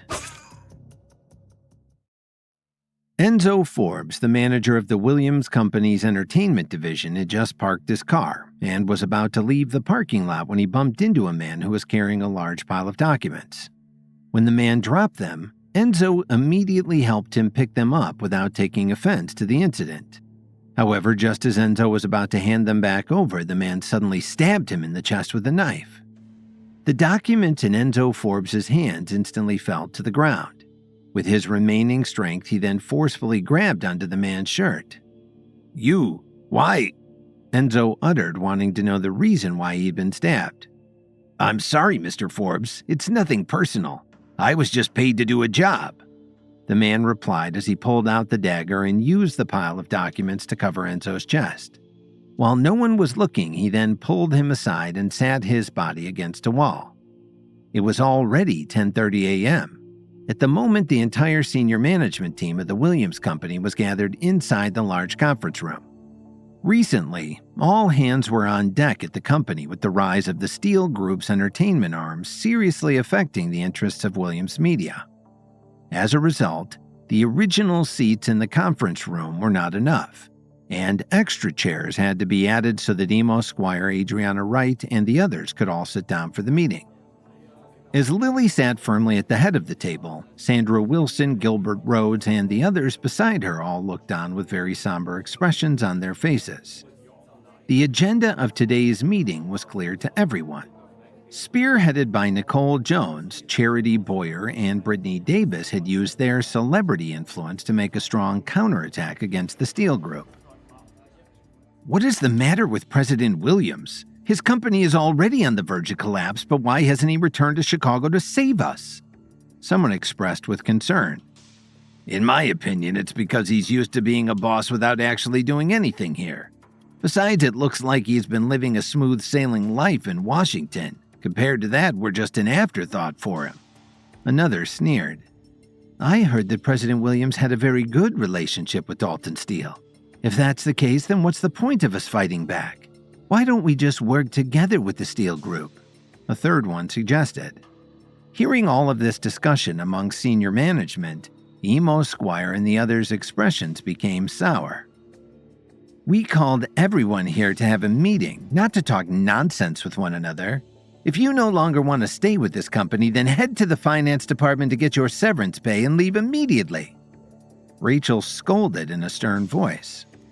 After she said these words, everyone else immediately shut their mouths and fell silent. Just then, Sandra Wilson looked around the meeting room and asked seriously, "Where is Enzo Forbes?" "Miss Wilson, we don't know either. Enzo has always been a person who is on time for everything," Andre Hernandez answered respectfully. But deep down, he knew the truth better than anyone else. Earlier that day, Dalton Steele had already said that he would make a move before the meeting. Now that Enzo Forbes had yet to appear, it could only mean that something had already happened to him.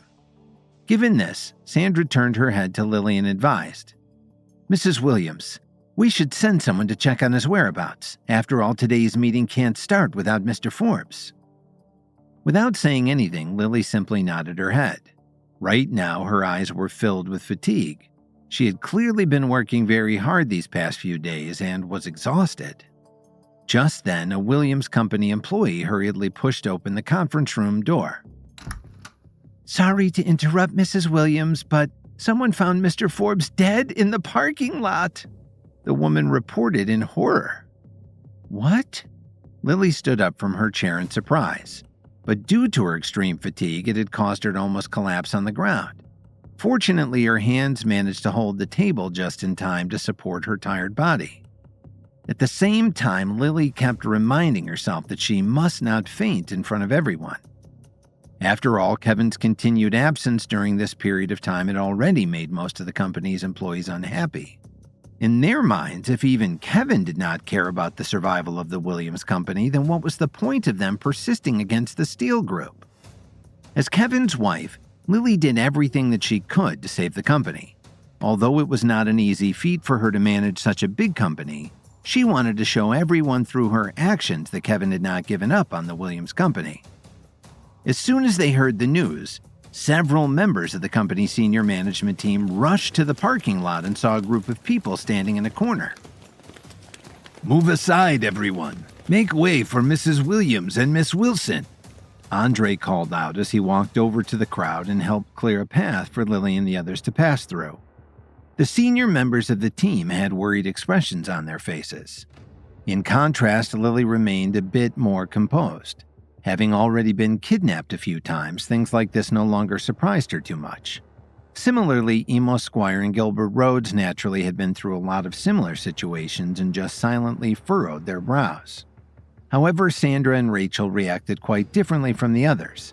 When the two of them saw the dead body, their faces immediately turned pale and they tried their best not to vomit. "It is indeed Enzo Forbes," Lily confirmed as she looked at the surrounding people and asked, "Does anyone know what happened to him?" After a few seconds, a man stepped forward. Miss Williams, I was the one who discovered Mr. Forbes's body. This man was named Dante Lynch, and he was the security guard of the Williams Company's parking lot. He then explained, I was just doing my usual rounds when I found him. However, by then he was already dead. Hearing this, Emo Squire asked the other security guards, Did you check the surveillance footage? The head of the security guards answered nervously, Yes, Mr. Squire. After Mr. Forbes got out of the car this morning, he bumped into someone in the parking lot. They then walked over to the corner, however, only the other man came back before leaving. Have you investigated the identity of that employee? Gilbert Rhodes interrupted and asked. Yes, I have. However, that man was not an employee of the Williams Company. He merely stole someone else's uniform from the laundry room. The security guard revealed truthfully. The situation in front of them was very clear. Disguised as an employee, this person had snuck into the Williams Company and waited in the parking lot for Enzo Forbes to arrive in order to kill him. Just then, an alarm sounded as 4 or 5 police officers quickly ran over to the scene. Other than Dante Lynch and the security team, the rest of you can go back to work. Rest assured, we will catch the murderer and seek justice. Emo proclaimed loudly and calmly. Given this terrifying situation, the most important thing at that moment was to calm everyone's nerves. There must not be any panic in the Williams Company. Back in his Swan Lake mansion, Kevin had just arrived upstairs when Tyler Dawn coincidentally hung up the phone at the same time. Kevin, I have some good news to tell you, Tyler said with an excited smile on his face. What is it? Kevin asked curiously as he sat down on the sofa. Terry has already sent the news that we are going to establish a business consortium. Currently, the leaders of 30 companies are willing to join, so we just need to set a time and place to formally announce it. Tyler informed him excitedly. I will leave you guys in charge of handling that matter. When the time comes, just let me know and I will be there. Kevin nodded as he poured 2 cups of coffee. In his opinion, it was completely within expectations for the leaders of 30 companies to immediately show interest. After all, aside from the opportunity to partner with the Orion Group and the KWTD Corporation, the chance to be involved in Kevin's pharmaceutical endeavors was too tempting to pass up. Hearing this, Tyler wanted to say something but suddenly hesitated to speak up. Seeing through Tyler's thoughts with one look, Kevin remarked, If you have anything else to say, just say it. Well, I have a friend who wants me to come over for lunch at noon. I was wondering if you had some spare time to go with me, Tyler stammered. Kevin was stunned for a moment by this and asked, Who exactly are we meeting? He knew very well that Tyler would never have made such a request to him without any reason. Tyler explained, My friend comes from a family of military officials. Although his family's strength has not been as good in recent years, the other people who are coming are all... Is that so? Where is it? Kevin interrupted Tyler with a smile. Hearing this, Tyler suddenly looked relieved and exclaimed, It's at the Stellar Oasis Hotel. Kevin then looked at the time and said, If we want to arrive on time, we have to leave immediately. I will go and get my car ready right away. Tyler agreed before rushing downstairs. Although Kevin did not really want to mingle with these types of people, how could he pass up the opportunity to befriend someone who could eventually be useful to him? After all, the more connections he had in Washington, the better it would be for carrying out his plans in the future. The Stellar Oasis Hotel was located in the center of D.C., and the people who went there were either of wealthy or prominent status. Tyler had just parked his white Porsche in the parking lot when a young man in a suit immediately ran over. Tyler, it's good to see you. It's truly a great honor to have you here today. The man greeted as he opened the car's rear door with a smile on his face, only to be stunned that there was no one sitting in the back. Is it such a bad thing to drive? We're right here in the front. Tyler teased him as he got out of the driver's seat. When Kevin pushed the door open and got out of the front passenger seat, the man was surprised. He then asked, Tyler, Who is your guest? He could not think of anyone whom Tyler Dawn would be willing to drive around. This is Kevin Williams, Tyler casually introduced him. You can just call him Mr. Williams. Nice to meet you, Mr. Williams, the man greeted him respectfully.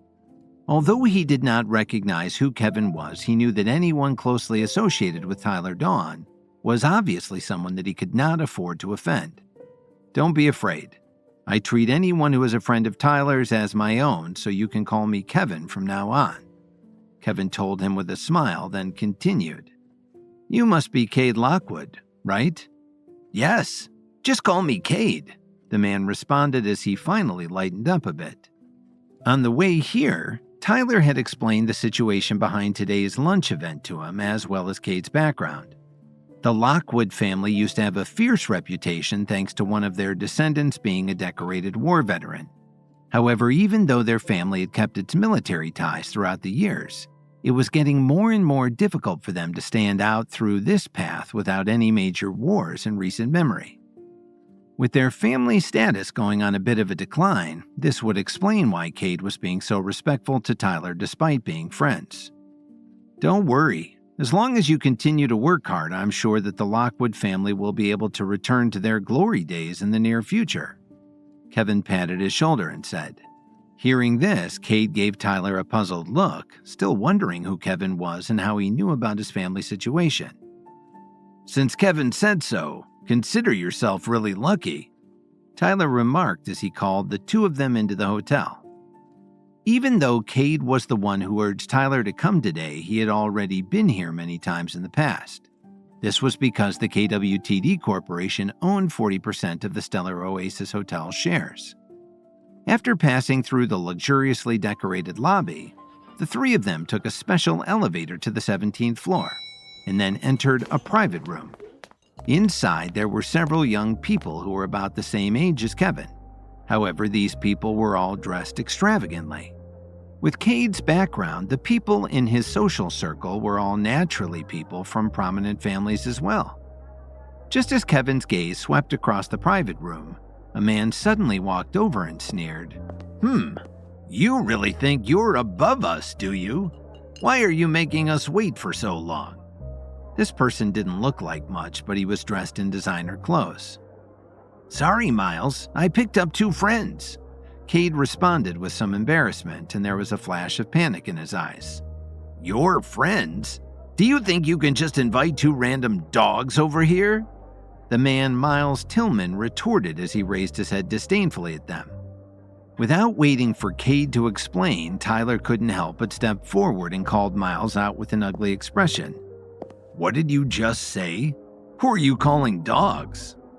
Not knowing who Kevin and Tyler were, Miles's voice suddenly became several times louder and he arrogantly responded, Of course, I'm talking about the two of you.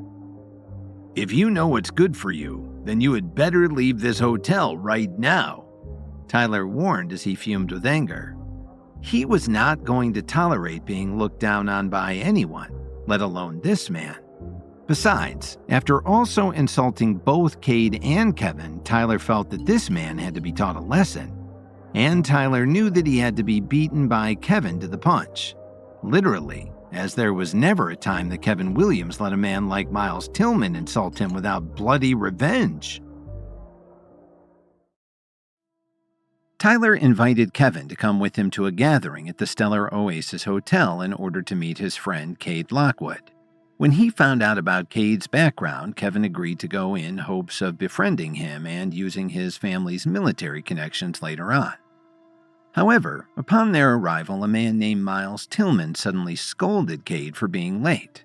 Not knowing who Tyler and Kevin were, Miles then got mad at Cade for bringing two random people to their elite gathering. Insulted by this, Tyler angrily told him to leave the hotel or face the consequences. To be able to yell at Cade Lockwood, it was obvious that Miles Tillman was no small figure. Moreover, Kevin could tell from their auras that these young people were all experts. As such, after hearing Tyler Dawn's strong words, Miles looked at him in disbelief. At the same time, all of the young men and women inside the private room also stopped talking and drinking their wine as they shifted their gazes towards the door. Each and every one of them looked at Tyler as if he was a giant fool for what he had done. What? What did you just say? Miles reacted unkindly as he tilted his head and pointed his ear toward Tyler. You heard me. Now you have 1 minute to get out of this hotel immediately. Otherwise, I will have you forcibly removed. Tyler's face had completely darkened as he said this. Although the Government Special Forces Division was not something that an ordinary person would normally dare to go up against, Tyler Dawn was not just anyone. After all, it was not an exaggeration to say that his businesses alone could disrupt Washington completely. Besides, these were just a bunch of spoiled brats. If their fathers came, they would certainly recognize who he was and speak to him more politely. Do you really have the guts to back up your words? Miles was laughing so hard that he almost could not stand straight. He then pointed at Tyler and dared him. Do you know who I am? If you have the ability, why don't you drag me out of here? I would like to see you try. Tyler did not waste any time. He took out his phone, dialed a number, then instructed, I'm on the 17th floor. Get up here right now. Your acting skills are very impressive. I admire your commitment to put on such an act in front of everyone. Miles continued to taunt Tyler as he gave him a disdainful look. At that moment, the rest of the young guests in the private room were looking back and forth between Kevin and Tyler. Each and every one of them then started mocking Cade under their breath for bringing them along. Where did he get these two stooges from? Does he have a death wish or something? Someone asked with disapproval. If he has nothing better to do, he should just get the hell out of here. Don't waste our precious time by causing trouble. Another added. Hearing these whispered voices, Cade Lockwood's face was full of embarrassment. As a respected figure in the business world, he had initially called Tyler Dawn here today to serve as a bridge, to help build a relationship between the junior members of the military and the Government Special Forces Division, so that they could gain some benefits from one another in the future. However, he did not expect that before Tyler Dawn even revealed his identity, these people would immediately start to insult him. At the same time, Cade's heart was filled with resentment. Compared to his father, none of these people present could compare to his achievements. It was a pity that he hadn't had much luck with his own career. Coupled with his family's recent downturn, he could only allow these people to quietly humiliate him. Tyler, I'm really sorry. I really shouldn't have called you here today. Let's go. I'll just find another place to treat both of you to a meal. Cade stuttered as he lowered his head in shame. Before Tyler could say anything, Miles snickered. I'm afraid it's too late for you to leave now. Do you really think that you can just cause a scene and then pretend as if nothing happened? If this man can't back up his words right now, I'll make sure that he doesn't leave this place without learning a lesson or two. Miles, don't do something that you'll regret. Tyler is someone you can't afford to offend. Cade angrily warned as he clenched his fist tightly. If it was any other occasion, he would be willing to put up with this kind of treatment from Miles and the others. But today, he would never allow Tyler and Kevin to be humiliated. What the hell? Did you really just yell at me? What gives you the right to be so disrespectful? Miles would not let things go so easily. In his eyes, the only reason why Cade could still be a part of their circle was because he had come from a family of high-ranking military officers. But at the same time, he knew that the Lockwood family status was no longer as prominent in Washington as it used to be. Moreover, as an ordinary person without any notable achievements, it was only a matter of time before Cade would be driven out of their social circle. Cade was about to say something when Tyler reached out with his hand to stop him. He then reassured him, Cade, don't worry. Today I will definitely help you earn back their respect. Miles retorted, I really want to see how you're going to help this piece of trash. Before he could finish his words, Kevin, who had been silent this entire time, suddenly arrived in front of him and punched him in the stomach. Although Kevin had tried his best to control his strength, his punch was still powerful enough to send Miles flying across the room before crashing onto a table with a heavy thud. This shocked everyone in the room, including Cade, whose eyes grew wide in disbelief. In his mind, Cade really couldn't figure out exactly who Kevin was. For him to attack Miles without even saying a word, it seemed that he did not care who these people were. He was even more ruthless than Tyler. "You talk too much," Kevin said coldly as he glanced back at everyone. Miles slowly crawled off of the table in a sorry state. While grabbing his stomach and staring at Kevin with a pale face, he then faintly uttered, You actually dared to hit me?" "Do I need your permission to shut your mouth?" Kevin asked him back callously. At that moment, hurried footsteps were heard as the manager of the Stellar Oasis Hotel quickly ran into the private room with his men. He was shocked when he saw the scene in front of him. "Who the hell did this? How dare you hit Mr. Tillman?" The manager, Kent Flanders, cried out as he ran in front of Miles and nervously checked up on him. "Mr. Tillman, are you all right? Do you need medical attention?" "Are you blind or something?" Tyler roared in anger. Hearing this, Kent wanted to curse, but when he turned around and saw Tyler Dawn, he immediately stood up and greeted. "Mr. Dawn, I'm sorry.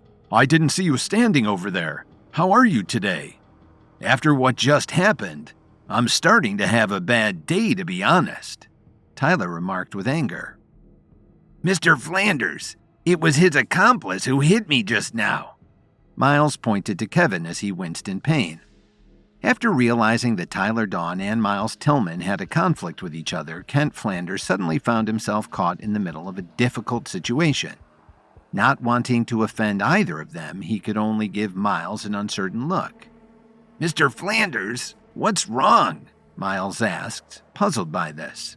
Kent helplessly replied, "It's nothing, Mr. Tillman. I didn't ask you to come up here to chat with us. Get this person out of here immediately."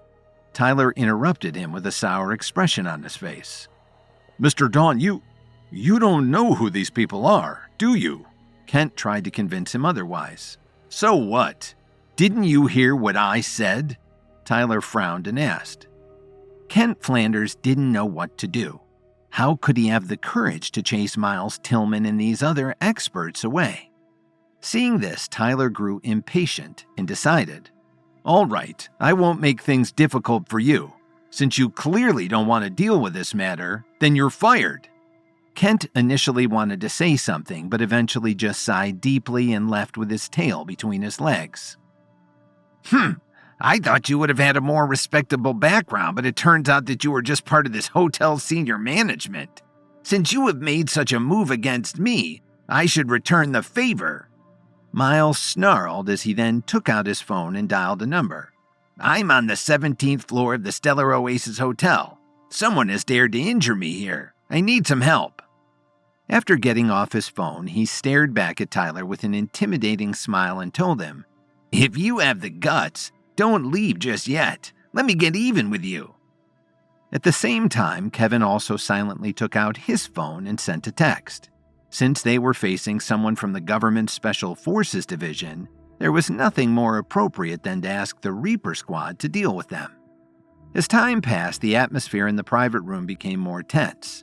Suddenly, two voices were heard approaching. As everyone turned to look, they saw a man with an imposing appearance holding hands with a beautiful woman wearing a fiery red dress. Seeing them slowly walk over, Kevin's and Tyler's expressions didn't change. After all, they didn't know who these people were. However, while Miles Tillman and the others had huge smiles on their faces, Cade Lockwood quietly stared at the woman with concern. "Sir, what took you so long to come here?" Miles, who had been insufferably arrogant just moments ago, suddenly started acting like a boot-licking dog as he ran up to the man with his head lowered in respect. He then asked in a pleasing tone, "Why didn't you tell me that you were coming here today? I could have come downstairs to welcome you." "It just so happens that I finished my mission early and heard that you guys were having a gathering today, so I came over to take a look," the man explained casually. As the man turned to greet someone else, Miles turned to the woman and quietly praised, "The two of you look so happy together. It still surprises me that you used to date that piece of trash, Cade Lockwood." I didn't know any better back then," the woman replied softly. Hearing this, Cade Lockwood, who was standing behind the door, clenched his fist so tightly that his nails were about to pierce through his skin. He was very familiar with the two people in front of him. Dwayne Hoover was the current leader of the Special Forces Division's junior members. Beside him was his ex-girlfriend, Candace Summers, who eventually left him for Dwayne. Up until now, Cade's humiliation continued to be a topic of conversation and a laughing matter among their circle during gatherings like this. By now, Dwayne Hoover and Candace Summers had already noticed Cade Lockwood's presence. "Well, will you look who it is? What the hell are you doing here? Have you never heard of the saying that a good dog doesn't block the road?" Dwayne taunted as he raised his head at him in disdain. While this drew Cade's anger, he knew deep in his heart that, as an ordinary person, he was no match for Dwayne, who was a powerful expert. Furthermore, in contrast to the Lockwood family, which had recently been struggling to maintain their relevance in Washington, the Hoover family was currently at the height of its power. Because of this, Cade could only grit his teeth and lower his head in silence as he stepped aside to make way for them to enter. Seeing him in this sorry state, Candace Summers disdainfully snorted. The look on her face was like a sharp blade, piercing deep into Cade Lockwood's heart. However, there was nothing that he could do. Just then, a powerful palm suddenly pressed down on Cade's shoulder, making him unable to step back any further. When he turned around, he saw Kevin staring at Candace and Dwayne with narrowed eyes. "Kevin, it's fine." Cade tried to wave him off. While he knew and appreciated the fact that he wanted to stand up for him, Cade did not want to implicate Kevin in his personal mess. Upon noticing this, Dwayne shouted, "Who the hell are you?" Standing at the top of the pyramid, Dwayne had a fair sense of the people within their circle. However, both Tyler Dawn and Kevin were complete strangers to him. "Sir, these two people were both found brought here uninvited by that piece of trash Cade to cause trouble today. You don't know how arrogant they were before you got here. Not only did they want to drive me out of the hotel, but one of them even injured me." As Miles Tillman reported what had happened, he tightened his grip on his stomach, as if he was begging to be avenged. Obviously, he was hoping that Dwayne Hoover would help him teach these two ignorant fools a lesson. But Miles Tillman was about to be in for a rude awakening and a giant surprise. Kevin got in the middle of multiple fights at the Stellar Oasis Hotel, which had him punching out Miles Tillman and getting the hotel manager fired by Tyler Dawn. Tyler's friend Cade Lockwood was mocked by his old girlfriend Candace and her new boyfriend, Special Forces leader Dwayne Hoover, which had Kevin urging Cade not to bow down before bullying Dwayne. Dwayne Hoover narrowed his eyes at Kevin and Tyler. For some reason, the longer he stared at them, the more he felt the two looked familiar. Where had he seen them before? "Sir, please do something about this. Otherwise, what I have been forced to endure just now would have been for nothing." Miles Tillman urged him anxiously, then added, "Besides, if we do nothing, how bad would it be if word spread about this incident? It would hurt our reputation." Miles could not wait to see Kevin and Tyler being taught a lesson. So what if Tyler Dawn was one of the higher-ups of the Stellar Oasis Hotel? How could an ordinary businessman challenge a Special Forces division full of experts? "Were you the one who attacked him?" Dwayne Hoover asked Kevin as he stared at him coldly. "Do I need your permission to put other people in their place?" Kevin asked with a sneer. "I don't care what you do to other people, but Miles Tillman is my man. Beating him up is like slapping me across the face," Dwayne replied. At the moment, he did not feel any spiritual energy circulating within Kevin's body. Because of this, he assumed that Kevin was merely an ordinary person who was clearly no match for an expert like him. After all, Dwayne's power base was currently at the second stage of level 5, so taking care of two ordinary people was like stepping on two ants. "Then how do you want to settle this matter?" Kevin asked without any fear. "What I want is simple. The three of you must kneel down and beg for mercy. As long as you do that, then today's matter will be settled, Dwayne revealed. Upon hearing this, Tyler and Kevin didn't move an inch. However, feeling that this whole incident was his fault, Cade Lockwood couldn't help but bite the bullet. All right, it's a deal. Dwayne, I hope that after I get down on my knees and beg for mercy, you can keep your word and not make things difficult for my two friends. Cade's heart felt nothing but humiliation. Not only did he lose Candace to Dwayne, but he now had to plead for his forgiveness in front of the people in their circle. Still, with Tyler and Kevin standing beside him today, how could he let them get implicated because of him? Do you think that you have the right to negotiate with me? Besides, if you want me to keep my word, then why don't you take your own advice first? I said that all three of you must kneel down and beg for mercy. Are you deaf or something? Dwayne retorted. These words suddenly caused the people watching the scene to burst into laughter. Who do you think you are? How dare you bargain with Mr. Hoover to try to protect others? You can't even protect yourself, someone snorted. If you guys know what's good for you, just quickly kneel down and beg for mercy, then get the hell out of here, another added. Feeling that he had been backed into a corner, Cade let out a deep sigh. He knew he had let Kevin and Tyler down, but there was nothing that he could do now. But just as Cade was about to get down on his knees, his body was forcefully held back by Kevin. How can you kneel down before this piece of trash? Kevin said to him. Kevin is right. With the two of us here today, no one here will be able to make you kneel down no matter what. Aside from that, we will also help you redeem yourself from all the humiliation you've suffered. Tyler reassured him. Cade, where did you find these two idiots? Do they really have a death wish or something? Candace Summers scolded as Dwayne laughed. Shut up, Candace. You can insult me all you want, but I will never allow you to speak ill of my friends. Cade scowled back at her. Hearing this, Dwayne stopped laughing and shoved Cade. How dare you talk to Candace like that? Don't forget that she is my girlfriend now. Luckily, Kevin caught Cade from behind just in time and prevented him from falling to the ground. As for the two of you, you have already wasted enough of my time. If you know what's good for you, kneel down immediately. Don't make me force you to do it, Dwayne warned as he once again focused his gaze on Kevin and Tyler. Is that so? If you can push me back by even half a step, don't even mention kneeling down, I will give you my life, Kevin dared him. Are you sure about that?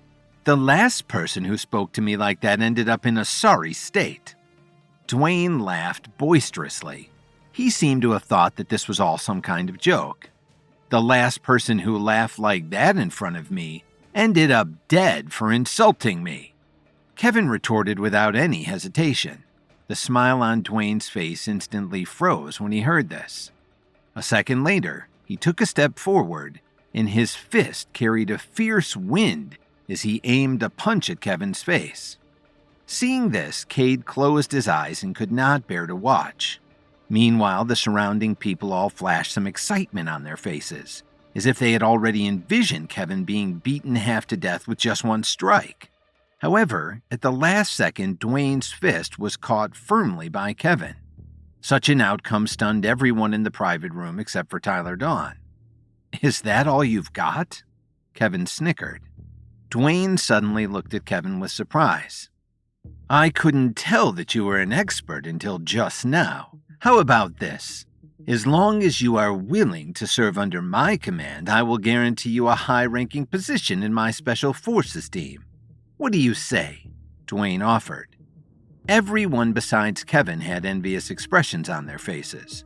They all knew that Dwayne's team was the most elite one in his division. Given that spots were very limited, anyone with a sound mind would not reject this opportunity to join his team. However, Kevin's response shocked everyone once again. Shaking his head lightly, Kevin remarked, You want me to follow you? Dream on. You really do have a death wish, Dwayne snapped. He had already made such a generous concession by giving Kevin a chance to save himself from embarrassment. How could Kevin reject his offer? No one had ever been so bold when facing him until now. But before he could do anything about it, Kevin had already made the first move as he grabbed Dwayne's hand and held it tightly. Feeling Kevin's terrifying pressure, it was as if Dwayne's entire hand was going to be crushed and broken. Moreover, what shocked him the most was that no matter how much strength he used, he couldn't break free from Kevin's hold. Without warning, a vicious light flashed across Kevin's eyes as he quickly pulled Dwayne's hand. This produced a cracking sound that echoed loudly across the entire room. At the same time, Dwayne's face quickly turned red as he let out a piercing cry. Let me ask you now, who should kneel down to whom? When Kevin said this with the enhancement of his spiritual energy, it was as if his voice thundered straight from the heavens. Under the watchful eyes of everyone, Dwayne Hoover suddenly knelt down before Kevin. "You? Are you happy now?" Dwayne uttered as he looked at Kevin with fear. "Dwayne!" Candace Summers' heart was filled with anxiety as she was about to rush forward and push Kevin away. However, she was stopped by Cade Lockwood. "As long as I am here today, you can forget about getting close to Kevin," Cade told her. "Cade, tell that man to let go of Dwayne. If anything happens to him, I will never let you go," Candace shouted at him. "No matter what you say, it won't work on me anymore. His life is in Kevin's hands now," Cade responded. Candace looked at Cade in a daze. She never thought that a coward like him would have such a forceful side to him. "Do I need to remind you to beg for mercy?" Kevin asked coldly as he kicked Dwayne's ribs. Another loud cracking sound was heard, causing Dwayne to spit out a mouthful of blood. Stunned by this horrifying scene, the people in the surrounding crowd stood frozen in place, as no one dared to make any sound. After all, if Kevin could easily cripple someone like Dwayne Hoover, how could the rest of them afford to offend him? Suddenly, a group of men quickly ran over from the elevator. "What the hell is going on here?" the leader yelled. When he looked up to see who had arrived, it was as if Dwayne had found his savior. He hurriedly shouted, "Sir, come and save me. This ruthless man crippled my hand and broke my ribs." At the same time, Miles Tillman also reported everything that had happened earlier to this man in an exaggerated manner, placing all the blame on Kevin. "Let him go right now," the man ordered as he quickly walked over toward Kevin. "Why should I listen to you?" Kevin asked with a frown. The man then introduced himself. "My name is Ian Burke, and Dwayne Hoover is one of the team leaders under my division. Now, because you injured one of my members, we must bring you into custody. If you don't resist, we will take that into consideration in giving you some leniency." "Wait a minute." Tyler Dawn couldn't help but walk up to them and ask, "What right do you have to arrest people? Do you have any proof of what really happened here?" "I've seen enough with my own 2 eyes just now. Besides, there are so many witnesses here who can testify as well." Ian Burke then raised his head and advised seriously, "Who are you anyway?" "My name is Tyler Dawn." When these words came out, everyone was stunned. As the chairman of the KWTD Corporation, wasn't he one of the most powerful figures in the business world? They had heard a lot about Tyler's reputation, but they had never seen him in person. After all, they operated in different worlds. Given this, who would have thought that Cade Lockwood would be friends with such a big shot? "You are Tyler Dawn?" Ian also frowned upon finding out. "Is it so hard to believe? Do you think that I'm just pretending to be him?" Tyler questioned. As Ian stared at Tyler, he suddenly realized that the situation was much more complicated than he had thought. If he was not careful, this incident could cause a conflict between the government's special forces and some major players in the business world. If the situation really escalated to that level, he would not be able to protect himself from his superiors.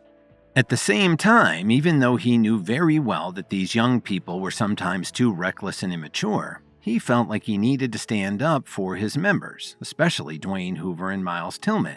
After all, their families were 2 of Ian's biggest benefactors behind the scenes. Mr. Dawn, I respectfully advise you not to meddle in other people's business. This man broke the law and must be prosecuted for his crime, so I will be taking him away." Ian bit the bullet and maintained his stance. The reason why he had come here was very simple. Miles had called him earlier for a favor. Given his deep relationship with the Hoover and Tillman families, he had no choice but to help clean up their mess. Now that he had settled this matter, Ian only wanted to leave as soon as possible. As for Tyler Dawn, he would leave it to the people of the two families to deal with him. But before he could do anything, a voice suddenly sounded.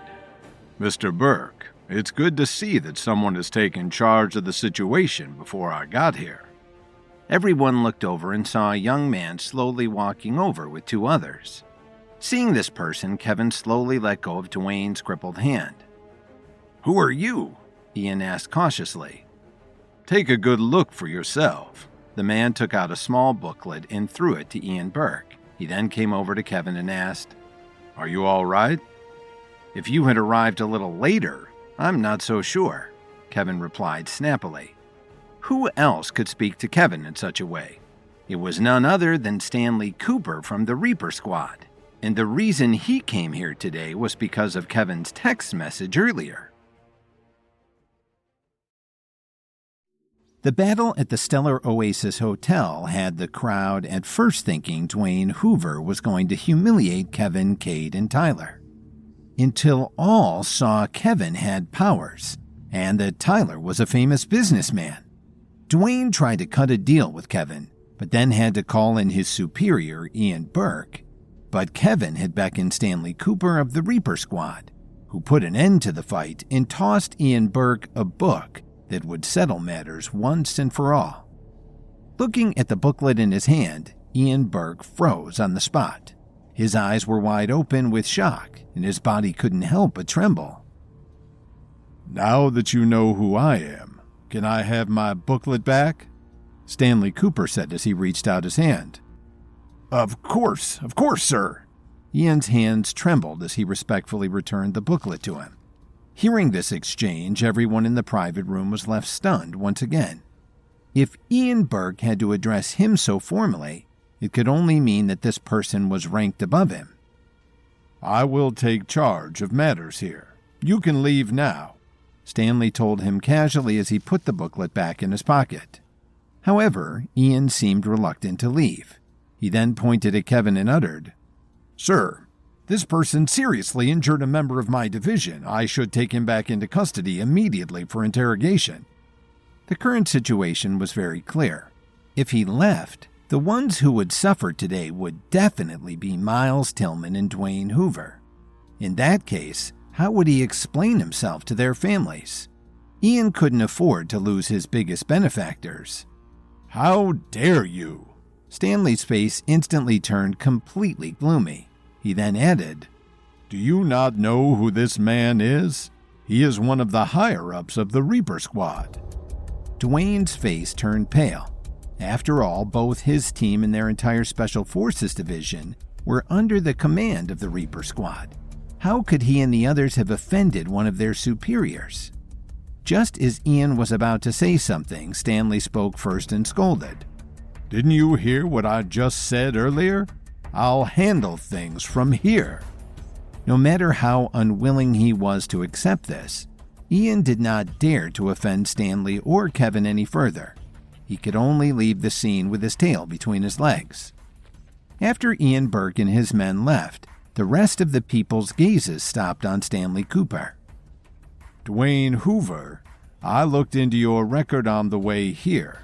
Not only are you the young heir of the Hoover family, but you also have two brothers who belong to the Yellow Team, which is under the control of the Reaper Squad."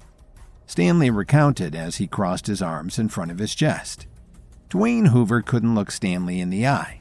All of the government's Special Forces teams were actually under the management of the Reaper Squad. This meant that, regardless of their ranks within their respective teams or divisions, both Dwayne Hoover and Ian Burke had to answer to Stanley Cooper today. If Dwayne Hoover had known that Kevin was one of the Reaper Squad's higher-ups, he would not have offended him no matter what. but now he had no choice but to face the consequences of his actions. As a member of the Reaper Squad, I have the authority to expel you not just from your team, but the Special Forces Division altogether. If you dare to spread any confidential information about our activities, your family will be forcibly removed from Washington," Stanley declared, then turned to look at Kevin. "I'll leave things to you." Hearing these words, Dwayne gritted his teeth. This was not only due to the pain in his body, but also because he was filled with grief. As a teenager, he had trained hard for 10 years in order to join the Special Forces. But because of his arrogance today, everything had gone to waste.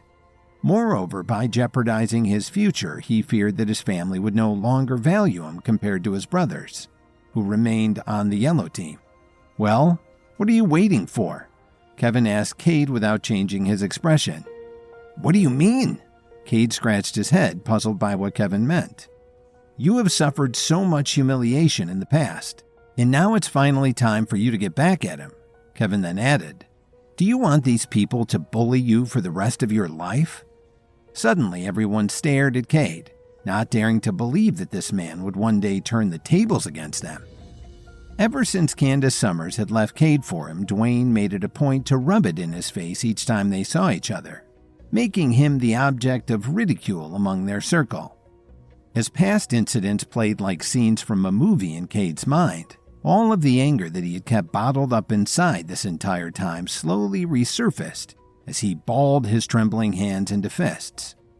When Dwayne raised his head to look at Cade, a sense of fear flashed in his eyes for the first time. "You can do whatever you want," Kevin remarked as he took out a dagger and handed it to Cade. "Dwayne, why did you do all those cruel things to me in the past?" Cade roared, seemingly having lost control of his emotions. At the same time, he forcefully pressed Dwayne's face to the ground. Although he was seriously injured, Dwayne Hoover was still a level 5 expert. Given this, Kevin released some spiritual energy from his body in order to prevent him from using his strength to resist anything that Cade did to him. "I hate you so much, Dwayne. For everything you've done, you must pay the price," Cade shouted. He then raised the dagger in the air before driving it straight toward Dwayne's heart. Seeing this scene, many people turned their heads to the side, while others cried out in fear as they covered their faces. However, when they didn't hear the sound of Dwayne's miserable cry even after a few seconds, this made everyone look back at them once again. While Cade's dagger was indeed thrust toward Dwayne, it did not land on Dwayne's chest or anywhere else on his body. Instead, it struck the floor right beside him. Overwhelmed by his intense emotions, Cade's entire body was shaking. "Kevin, I'm sorry. I can't do it," Cade conceded with a sobbing tone as tears fell from his eyes. "What do you mean? Don't you want revenge?" Kevin asked curiously. "But even if I kill him, it won't change anything," Cade responded as he let out a deep sigh. The more Cade thought about it, he wondered what would he gain from killing Dwayne. What happened in the past could no longer be changed. Moreover, even with Dwayne's death, Candace was no longer the same person that Cade fell in love with. Hearing this, Kevin's furrowed brows relaxed. After helping Cade up, he patted his shoulder and said with some relief, "I admire your restraint. It shows that you are not a person who is easily overwhelmed by anger. That being said, it doesn't mean that the person who offended you will not be punished. But don't worry, let me handle that for you." As soon as Kevin finished speaking, a pure black light shot out from the tip of his finger and instantly struck Dwayne's chest. Before the crowd could react, Dwayne seemed to have suffered a huge blow as his body shook violently for a few seconds before he finally lost consciousness. Unbeknownst to everyone, Kevin had made a ruthless move. With just one strike, he had crippled Dwayne's power base by absorbing all of his spiritual energy. From now on, he could only live like an ordinary person. For experts who had trained hard for years like him, this outcome was even worse than death. Be a good man from now on. After Kevin said this, he then turned around and addressed the surrounding people. "Remember this, Cade Lockwood is my friend. If you can't afford to respect him, I will treat it as if you were looking down on me." In that case, let Dwayne Hoover's fate serve as an example of what will happen to you."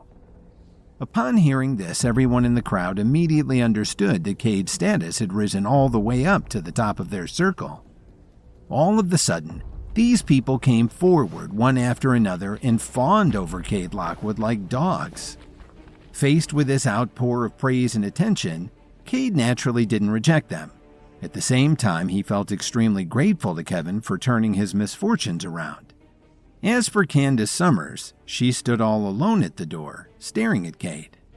In the past, she didn't hesitate to leave him for Dwayne in order to improve her own status. But now that Cade had surpassed Dwayne, she had to find a way to win him back.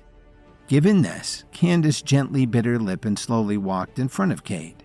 She then uttered, "Cade, I now realize that I was wrong to leave you back then. Didn't you say that I was the love of your life? Why don't we start over?" Candace, I have already seen your true colors. You and I will never get back together, so don't ever show your face in front of me again." Cade scoffed at her with a frosty expression. Before Candace could even respond, numerous people surrounded Cade once again, leaving her helplessly on the outside looking in. As for Dwayne Hoover, it seemed that everyone had already long forgotten about him. Seeing that this matter had already been settled, Kevin and Tyler Dawn did not stay for long. Instead, they asked Cade to meet them in the parking lot once the social gathering was over.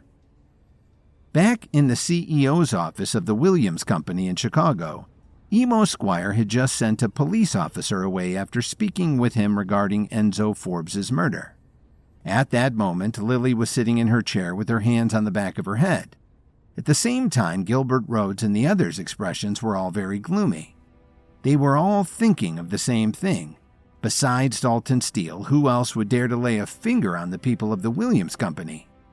However, even though the sole suspect behind this incident was clear as day, they had no evidence to prove it. What was even more pressing for them was that Enzo Forbes had been responsible for managing Charity Boyer and their other celebrity clients' activities. With Williams Media playing such a crucial role in their battle against the Steele Group, who was going to replace him? Dalton's move against them could not have happened at a worse time. They needed to keep the company's business endeavors running while calming the hearts of their employees at the same time. As such, Enzo Forbes' murder had only made the pressure on them even greater. "Mr. Williams, Miss Wilson, I know that Enzo Forbes just died, but while the police are currently investigating his murder, the most important thing for us to do now is to carry on with our previous arrangements," Andre Hernandez remarked as he swept his eyes across Lily and the others. "What are you trying to say?" Sandra Wilson asked with her brows furrowed. Andre braced himself and suggested, "When Enzo was still alive, we were working together on all of the upcoming plans for Williams Media. Now that he is no longer with us, I can take over his responsibilities for the time being." "Are you sure that you can take full responsibility for the entertainment department on top of your role with the R&D department?" Sandra asked in disbelief. "I believe that I have the ability," Andre reassured her firmly. His words immediately attracted the attention of Emo Squire and the others. Even though this man was eager to step up at such a critical time, it was still important for them to test his abilities and loyalty to the company. "All right, I'll leave this matter to you. Feel free to allocate the company's resources between both departments as you wish." Lily thought about it carefully and then added, "Just don't forget to find me to sign for approval each time." "Understood. I'll go down now and discuss this immediately with my colleagues." Andre nodded, then lowered his head respectfully to everyone again before leaving the office. When the door was closed, Adriana Wright asked with some concern, "Is he really capable?"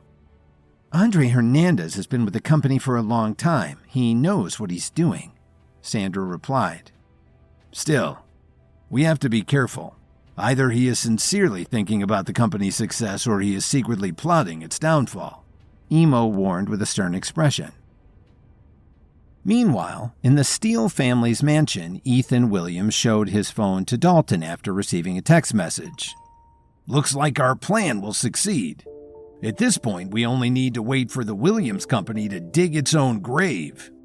Ethan exclaimed as he swirled the glass of red wine in his hands. Despite this, Dalton did not show any joy and frowned slightly instead. "Are you sure that your person is reliable?" Dalton asked worriedly. "You still don't believe me?" Ethan retorted, slightly stunned and displeased by his reaction. "I just want to make sure," Dalton replied casually. "Time will serve as the best proof." Ethan put the wine glass on the table, got up, and straightened his clothes. He then added, "Now it's time to discuss some conditions with you." Dalton was used to dealing with snakes, and he'd always bested them, but Ethan was a wild card whose motivations were impossible to predict. What possible conditions could Ethan expect Dalton to agree to?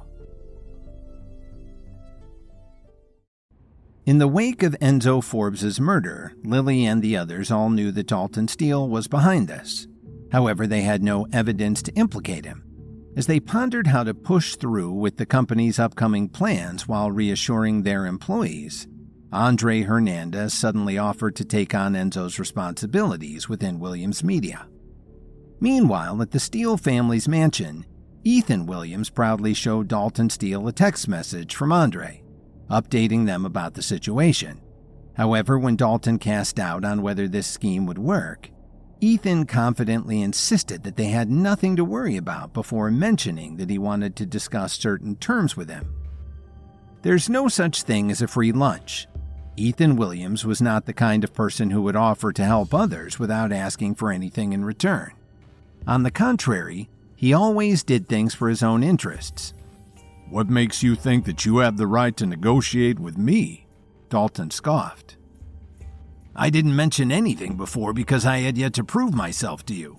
But now that Andre Hernandez has successfully taken charge of managing Williams Media's plans, I think I have enough capital now to lay out my terms to you." Ethan Williams replied with a proud smile. "All right. Tell me what you want." Dalton sighed as his brows furrowed. "After we take down the Williams Company, I want 40% of its shares," Ethan immediately revealed. "Clearly you are not a greedy person," Dalton sarcastically remarked. However, it seemed that Ethan didn't sense Dalton's sarcasm as he explained. "Of course. After all, I don't need much, and I made sure that you would remain as the majority shareholder." At the same time, the smile on his face became wider, as if the Williams Company shares were already right in front of him. Deep down, no one knew that ever since his relationship with Thomas Williams became tense, Ethan had been planning to leave the Williams family. As the current economic backbone of Chicago, a 40% stake in the Williams Company was worth an astronomical figure. It would definitely be more than enough for Ethan to branch out from the Williams family in New York and set up another company of his own. Moreover, he had been diligently training his power base and was already close to breaking through to level 2. If he continued on this path, his strength would be greatly enhanced and his lifespan would also be lengthened. In any case, this deal would allow him to live a long and prosperous life without the need to inherit the Williams family's fortune in the future. "Can't you tell that I was being sarcastic? I wasn't praising you at all," Dalton sneered. Upon hearing this, the smile on Ethan's face instantly froze. "What do you mean? Dalton, don't think that you can simply burn bridges with me after crossing the river," Ethan warned as he stared at Dalton. "You really think too highly of yourself, don't you? Why don't you look at yourself in the mirror and see how you compare to me? You're clearly not on my level to be able to dictate such terms," Dalton quipped. "Do you really want to test me? Don't forget that Andre is one of my people. With one text from me, he will immediately tell everyone that you killed Enzo Forbes," Ethan threatened. I'd like to see you try. Why don't I dial 911 for you?" Dalton mocked and then added, "Do you have any evidence to implicate me?" Although Ethan wanted to argue with him, Dalton was right. He didn't have any concrete evidence on Dalton. Despite this, Ethan tried one last time to strike some fear into Dalton. "What if I call Andre and tell him not to push through with our plans?" "If you don't want to destroy the Williams Company, then do as you wish. Dalton replied casually. Also, let me remind you of one thing. We're in Chicago right now and not in New York, so your family can't protect you here. Ethan's facial expression changed drastically after hearing this. Suddenly, he no longer dared to act so rashly. He knew that he was no match for Dalton. If you want us to continue working together, I advise you to do as I say and swallow your pride. In exchange, I can promise you this. If you really succeed in destroying the Williams Company, I will reward you handsomely. But if you dare to speak to me in the same arrogant tone as earlier, I don't mind having another murder case appear on the news tomorrow.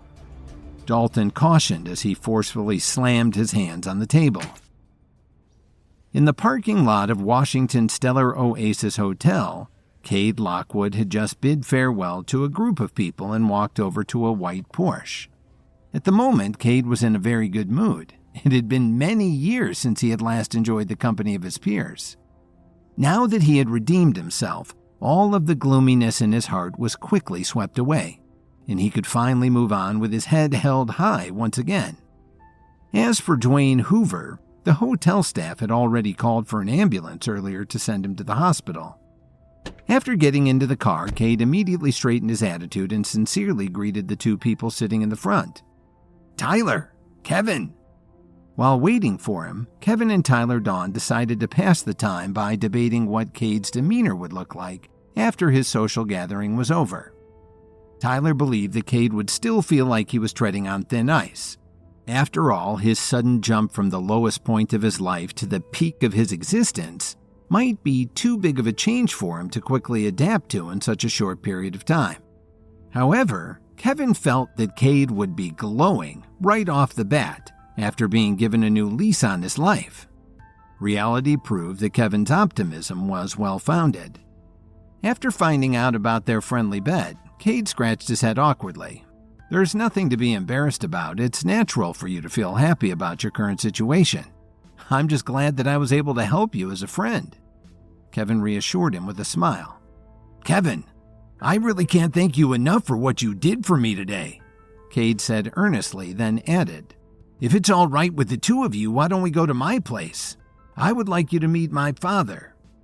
If it's fine with Tyler, then it's fine with me as well, Kevin replied. Soon, the three of them arrived at the Lockwood family's mansion.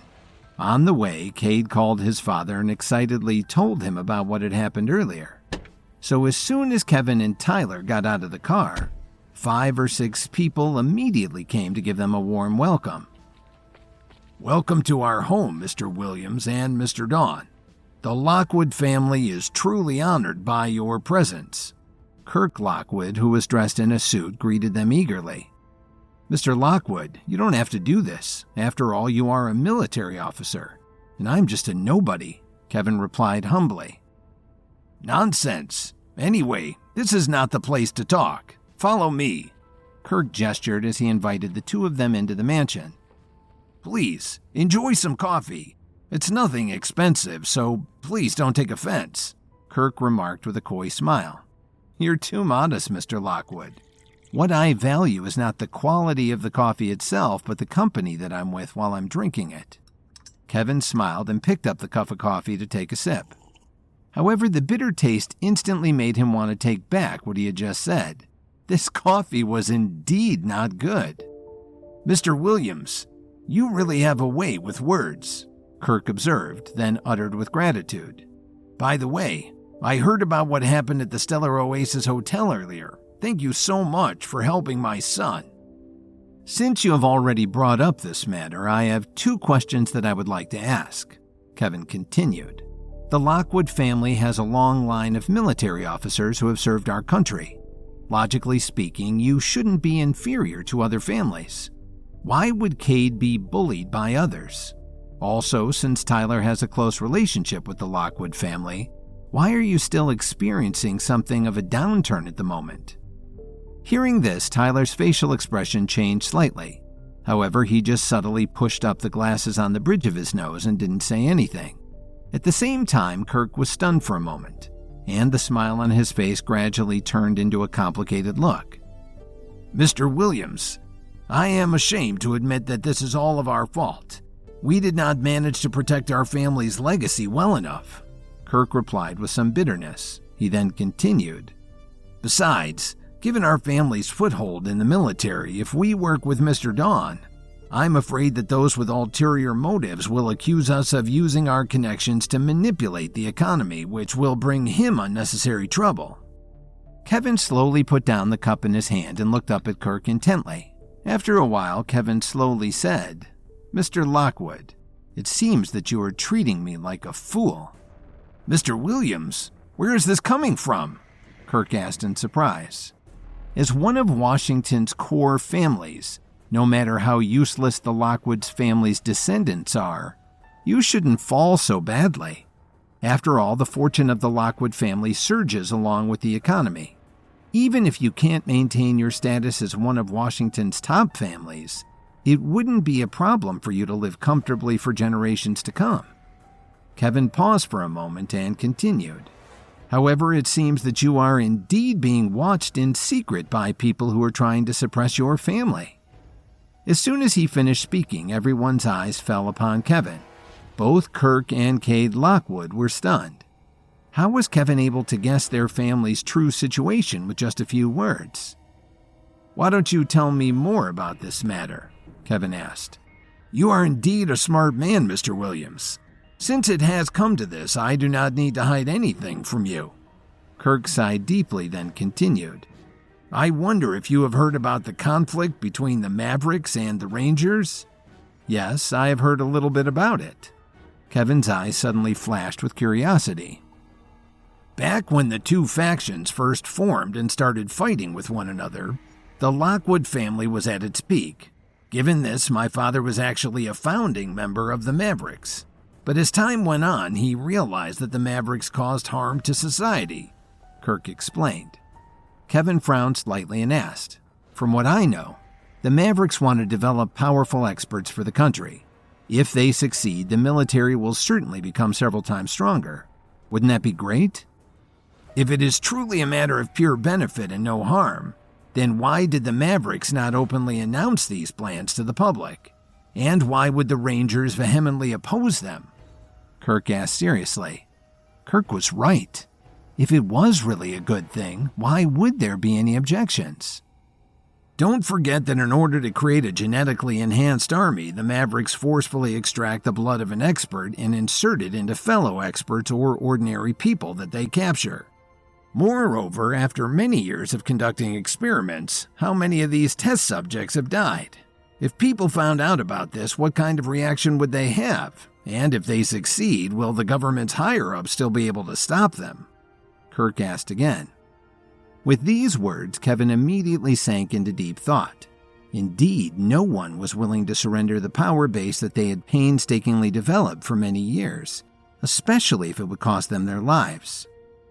"After discovering the cruel nature of these experiments, my father immediately left the Mavericks, causing the Lockwood family to be labeled as a traitor by the entire faction.